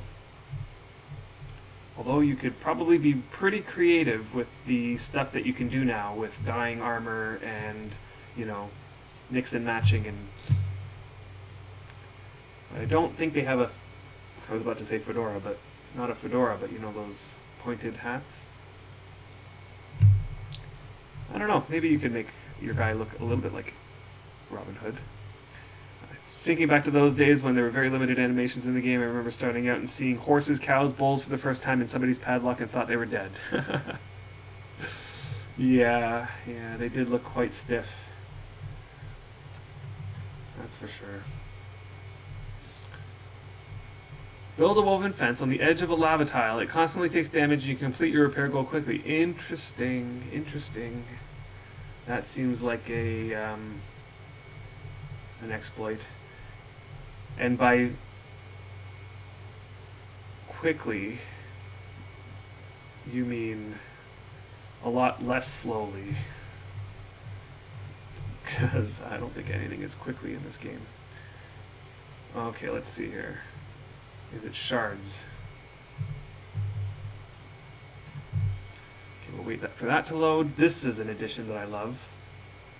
Absolutely love it. Where I can click and drag and just it moves over automatically with like a, you know, a bar. Because boy, oh boy, what we had to do in the past was just ridiculous. Just absolutely ridiculous.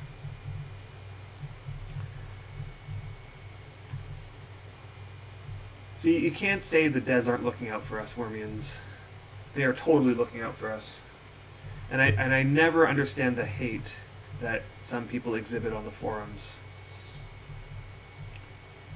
You know, a lot of it seems to, and at least have to do with the, why didn't I get what I wanted? Why is my problems not getting addressed? And I think that the answer to that is that the devs are doing the best they can to address all the problems that can be addressed. Whoops, not destroy. What is here? Repair. There we go. It's working. Now, is there a faster way to do this other than clicking like this?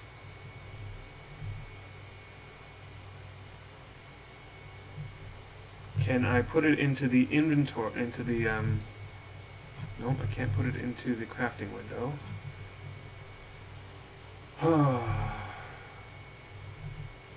Does my repair? Oh, okay, my repair keybind works. So let's see. Activate. I have an activate keybind, repair keybind. Oh, there we go. And I can queue up a bunch of those.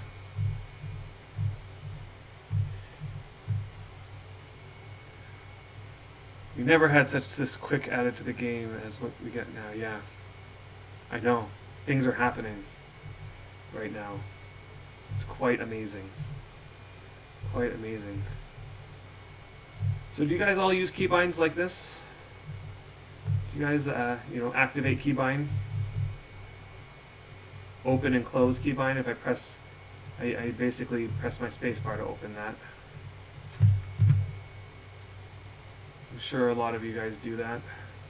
I'm just curious because I wonder how many people who play Worm don't know about all the keybinds that you have available to you. And really, it's the keybinds that make this game playable. Like, if I had to continually just right-click, you know, like double-click to activate, right-click, repair, double-click to activate, right-click, repair. If I was doing that, I would get frustrated with this game. I could not handle that. You know, as a new player, I handled it because I was so immersed. But, you know, as the, what's the word, the honeymoon period ends and you're now deep into the game, the thing that keeps you going is the fact that you learn all these little tricks to make your life that much easier.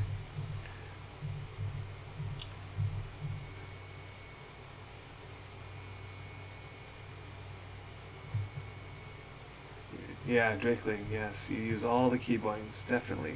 My keyboard is full, and every time I think of something else I want to keybind, I have a problem finding a spot for it. I've completed all the shift letters, like all the letters on their own definitely have something, and then shift with a letter, all of those are taken.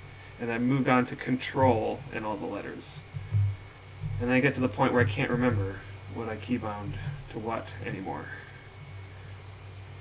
There's just too many, which is one thing I really hope the UI will address.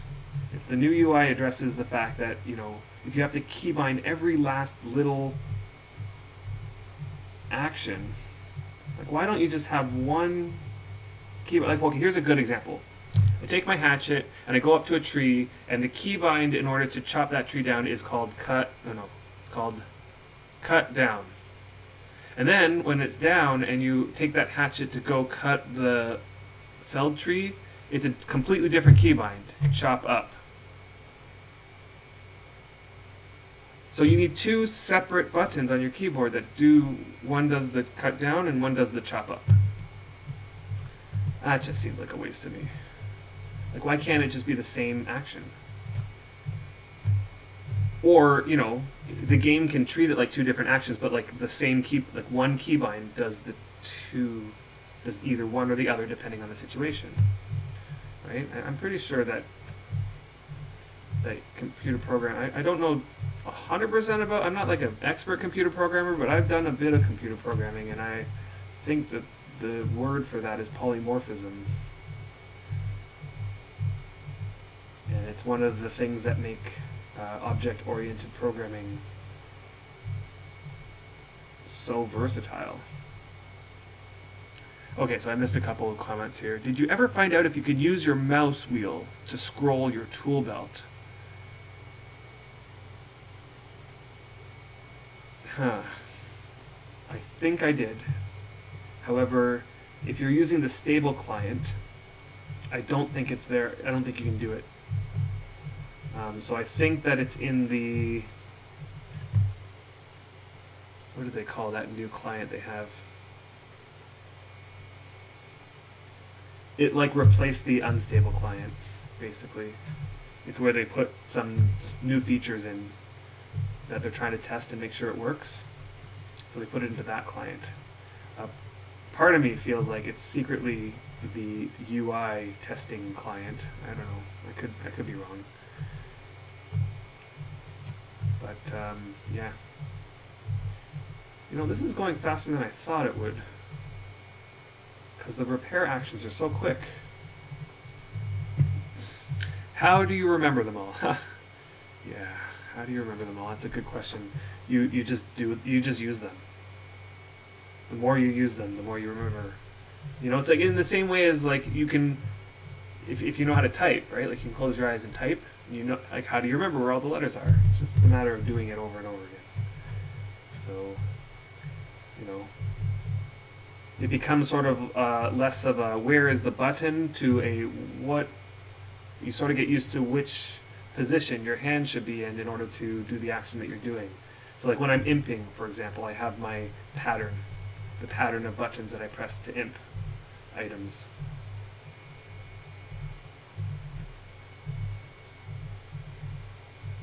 But yeah, I definitely forget some that I don't use very often. Like I have a whole area on my keyboard that's for spell casting. So I have like a button for all the spells that I normally cast. There's only 3 of them. And then if ever I need a new spell, I'll just cycle it out. Like I'll just replace one of them and replace it back. But yeah, when I'm spell casting, I have this whole area, and I just like, you know, it's in a. I made it into a little pattern that I can remember easily. Like there's a pray button, there's a dispel button, there's a cast Wind of Ages, a cast Circle of Cunning, there's a sacrifice button. You know, and it's all in this little pattern that I remember and have gotten used to.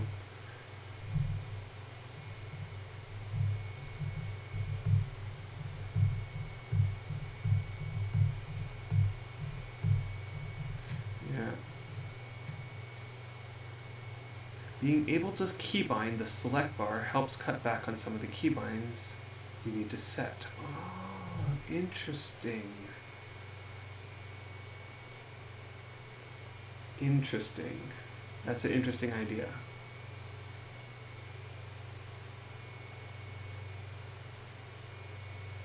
Yeah, key binding spells. They added that in an update at one point. When I read that they added that, I was so happy. So yeah, all spells can be key bound now.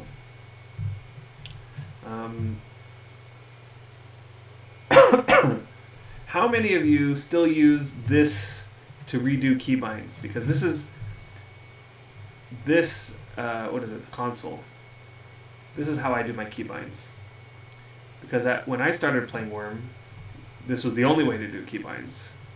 We even made a video where we showed people how to set keybinds here. Right? So, for example, if I want to keybind Wind of Ages, I would type bind, space. So it's all command based.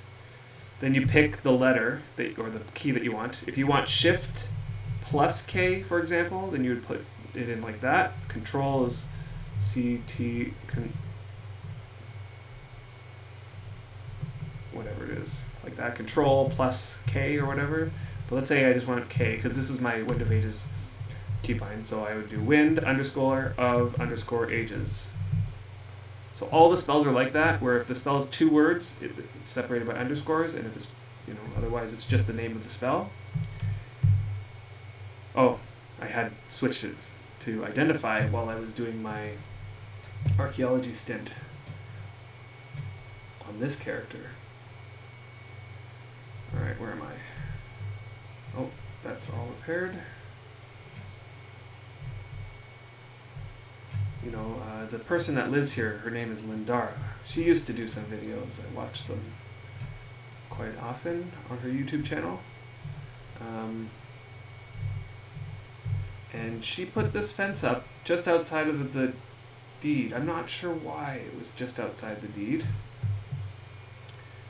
Not sure why, but nonetheless, thank you, Lindara, for putting these here because it's helping me complete my personal goal.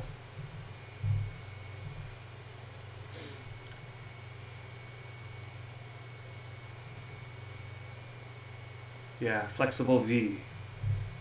Yes, everybody has a flex button.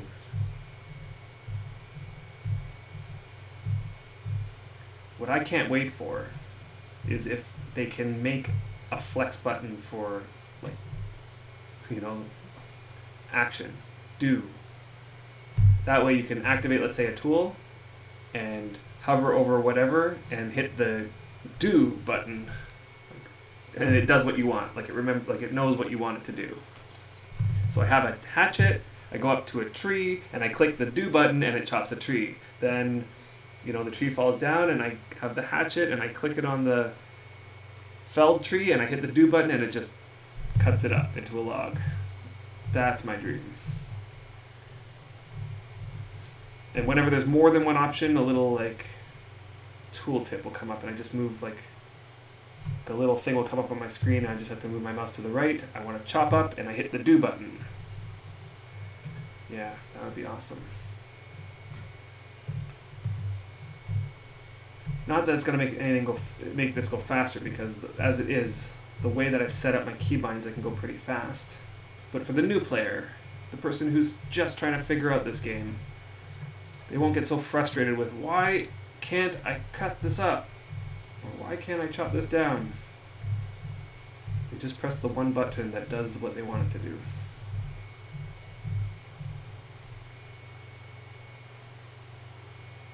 Ah, interesting. So you can go bind K, and it will tell me what it does. Interesting. Bind J. There's my sacrifice. Bind L. This is probably archaeology though. Yeah, because I switched the K and L to archaeology. But those are my spellcasting buttons. Bind I is pray.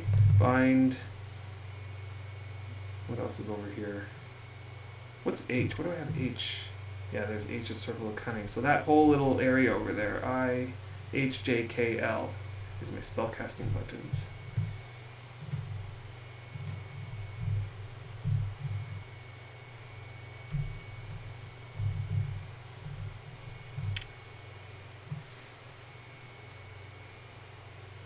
Yeah. It is far quicker. It's just a matter of, whether or not somebody knows how to do that or not. When you first start, somebody might go into the settings and see, oh, there's a keybinds tab there. But boy, oh boy, does that keybind tab, it's like finding the keybind that you want is just insane. So many things that you can bind in this game. So instead, what I do is I go to the wiki, to the keybind page, and I just use the find, search that page for the keybind I'm looking for.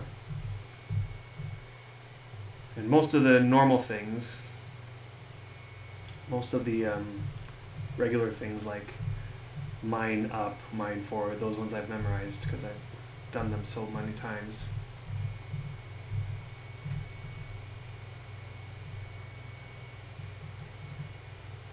I am a janitor, or I got the achievement janitor. Well, there's probably a ton of fences around this deed here that need this. I do recall Lindara often coming out here repairing the fences.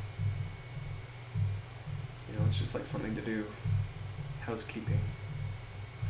Whereas I, on the other hand, would never build something around my deed or on my deed that required this much regular upkeep. I mean, I did have my pans, my frying pans in 1400 firing pans that I would have to regularly do, and I hated it every single time.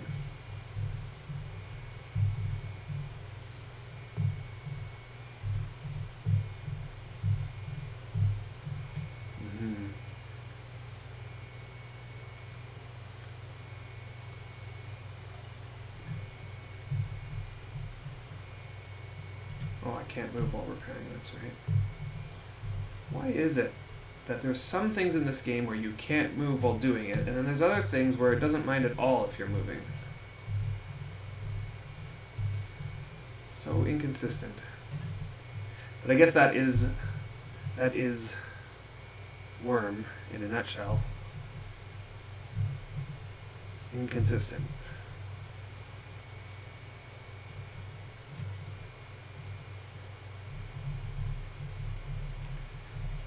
There's another thing on my wish list, and actually it's only on my wish list because of this personal goals thing. It's about to go away, and I've decided, okay, I'm gonna try to get my personal goal. And then I start doing something like this, and I think, okay, how close am I? I've probably done a couple hundred. Yeah, so I started with 200 and some odd rock shards, so I'm not quite at 200 yet. But I wish there was a way to keep track of how many I've done.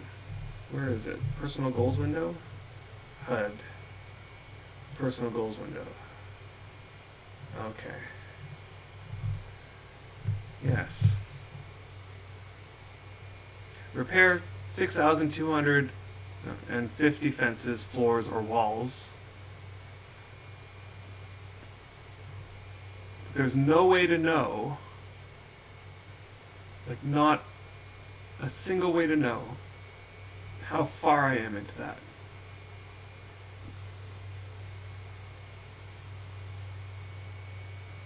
So,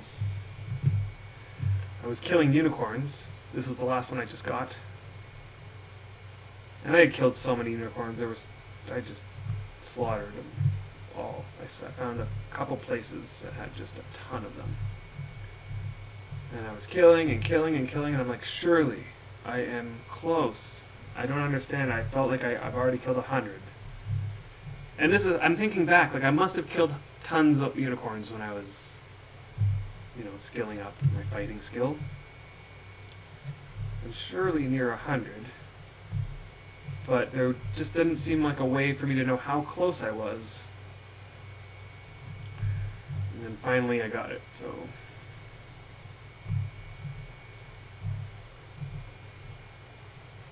once I do this one, the one that I don't think I'm going to be able to do, we'll see. But the one that I'm definitely going to have last is this one, Slay the Red Dragon.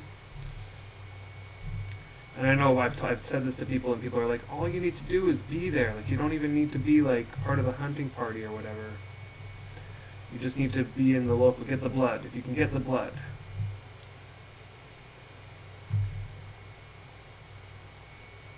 Yeah. The problem is, my playtime just doesn't work like that. If there is a scheduled event, it is very hard for me to get to it.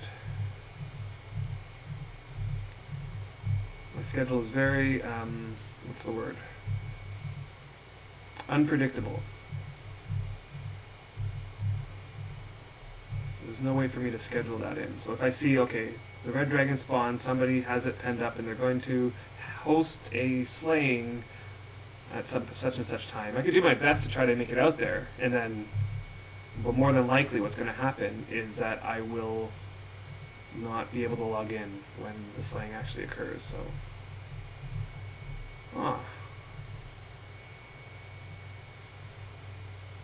wonder if I can repair this. Do walls need bricks, I think. Or is this even a wall? This is a fence. I can't repair it. Can't repair the fence with that item. Oh, I am repairing it with a brick.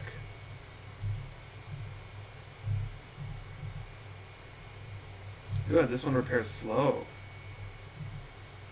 Okay, there we go. Can I repair this wall? It's also going to be a brick.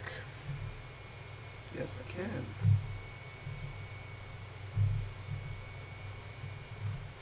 I might have to bring out some more bricks.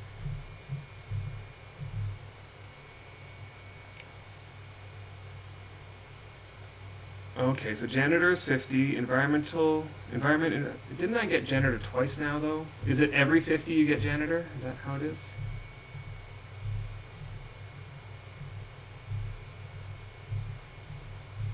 It's probably every 50.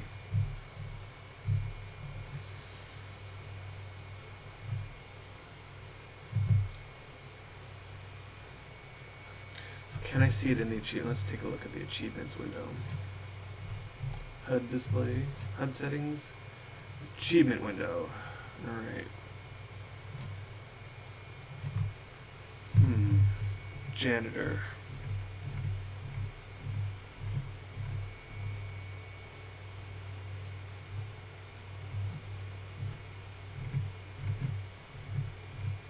Goodness. Let's get it in alphabetical order, shall we?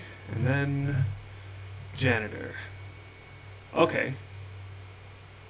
So the fact that I got janitor 5 times means 250.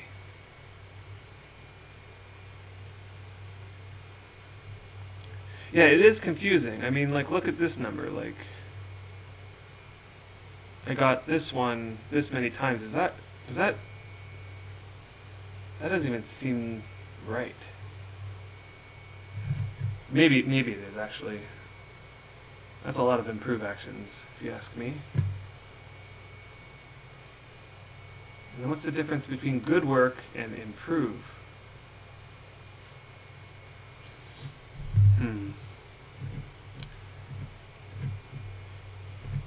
Yeah, you know, I like this. I actually really liked it when they added the achievement window. But the one thing that makes it so that I don't actually use it is that I don't know what it means. Like, I would have a much better time if it was exactly the same mechanism. Except for here, it would say, keeps track of how many times you joined a new settlement. And this one says, oh, this must be for putting into trash heaps? Right, like janitor is for every 50, right? So you knew that. But how is anybody supposed to know that? Right? If janitor is every 50 repairs, then that means that this is 250. But if I didn't know that, there'd be no way. I would never use this achievement window. So is there a place that I could go that would tell me these things? I don't know.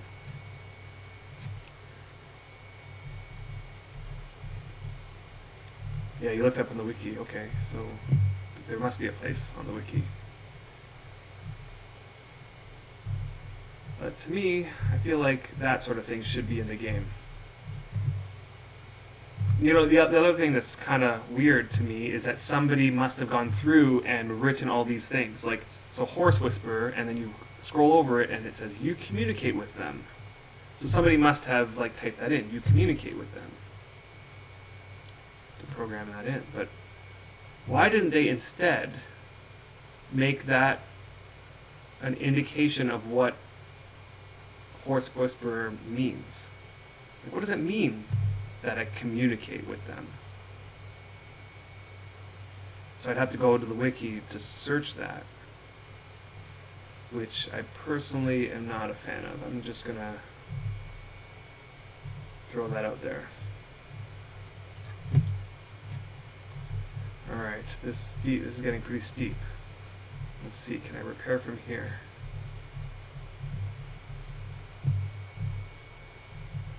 Yep.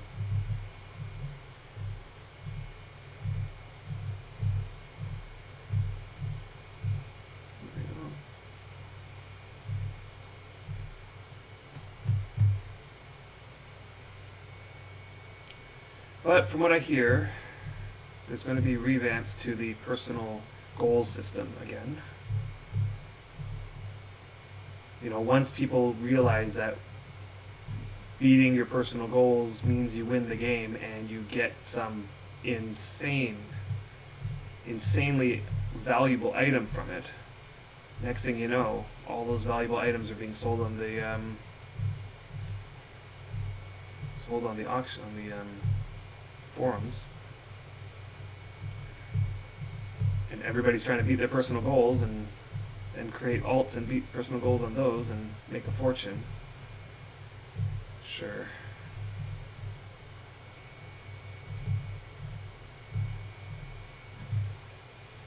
See, that's a system that I would say is not a future-proof system.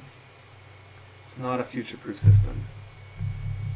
Because it's bringing into the game all these valuable items that are, you know, the sorcery items, and then people become magicians, and guess what? That leads to potentially, although right now I don't think I can see anybody doing this, but potentially, if this was happening while Epic was in it, you know, in its heyday,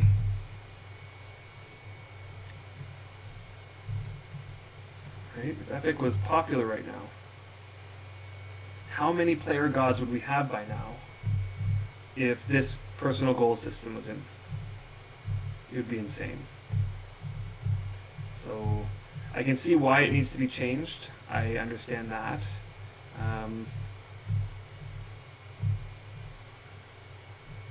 I almost feel like I don't know. It put the dev team in a hard spot. That's for sure. It put the dev team in a hard spot. So right now people are raking in the coin.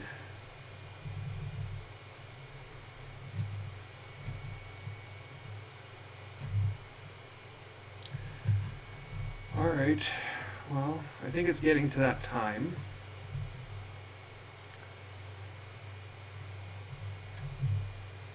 So, I think I'm going to go back to my deed and log out and end the stream. Tomorrow, I may do another one. I may do another one tomorrow. Around the same time, or maybe a little earlier, I don't know. Depends on the schedule, again. Currently, I am still on vacation, so my work begins next week, at which time I will have significantly less time to play Worm. So, once that happens, I'll definitely be streaming with Feyran, with Brian. We'll be doing our regular streams. And doing these ones where I'm just doing on my own might be very far and few in between. Who knows, maybe Brian might start doing some on his own, just of some randomness. That's possible too. But no promises. One thing that we have discussed is trying to get ourselves to be, what's it called? Twitch has like their affiliate program, that's what it is, their affiliate program. And in order to become an affiliate, you need to meet all these criteria. And so we were going through the list, and we pretty much have no issues. The way we stream normally, we have no issues hitting any of the criteria except for one, which is you need to stream 7 times every month. Now 7 times every month works out to be about twice a week, and we don't stream anywhere near that. We were even saying yesterday, I'm not sure how much we can keep up once a week, depending on how things go.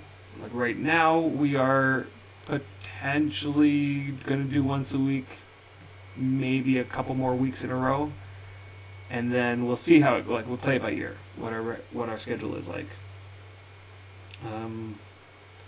Last year, when we were streaming, we did a ton of videos last time around. for those of you who don't know, we separate our videos into seasons. So we'll stream for a whole bunch on sort of a similar way, and then we take a break, and then we come back and stream for a whole bunch. Each time we come back, we call it a new season. So currently we're in season 6, and last season was our most organized season in terms of like our schedule. We were like clockwork. Every week. It wasn't every week, but it was every 2 weeks we got together and streamed. And during that every 2 weeks, we tried our best to record 2 separate videos. And then we would release them in sort of a staggered way. So they would come out, it would feel like it was coming out once a week.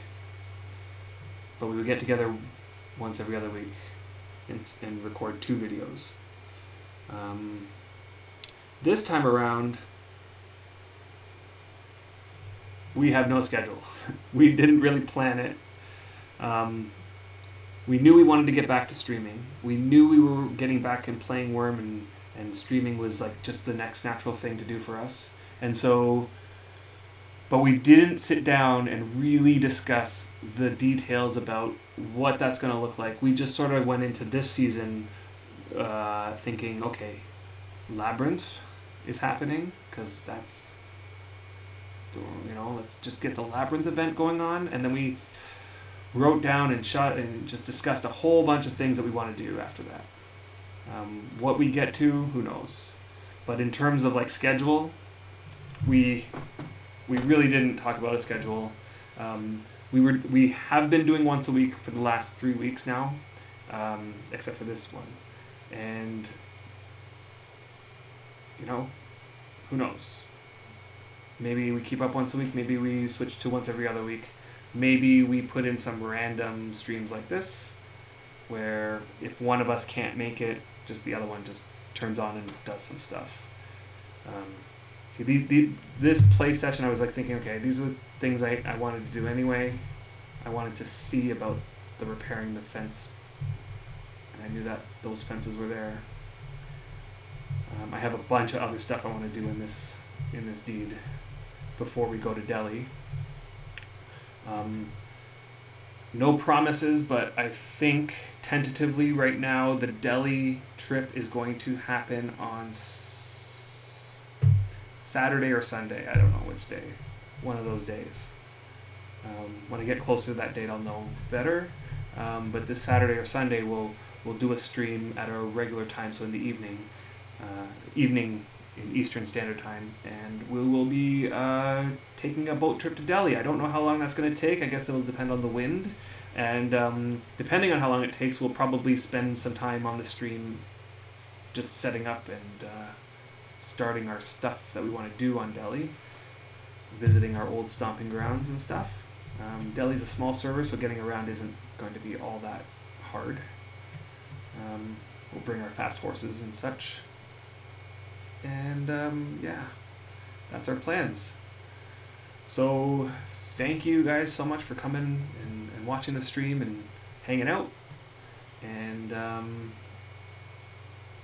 yeah, if you follow our channel so that you get notifications for when we get on, and that way you'll know when our next stream is. All right. So have fun and keep on worming.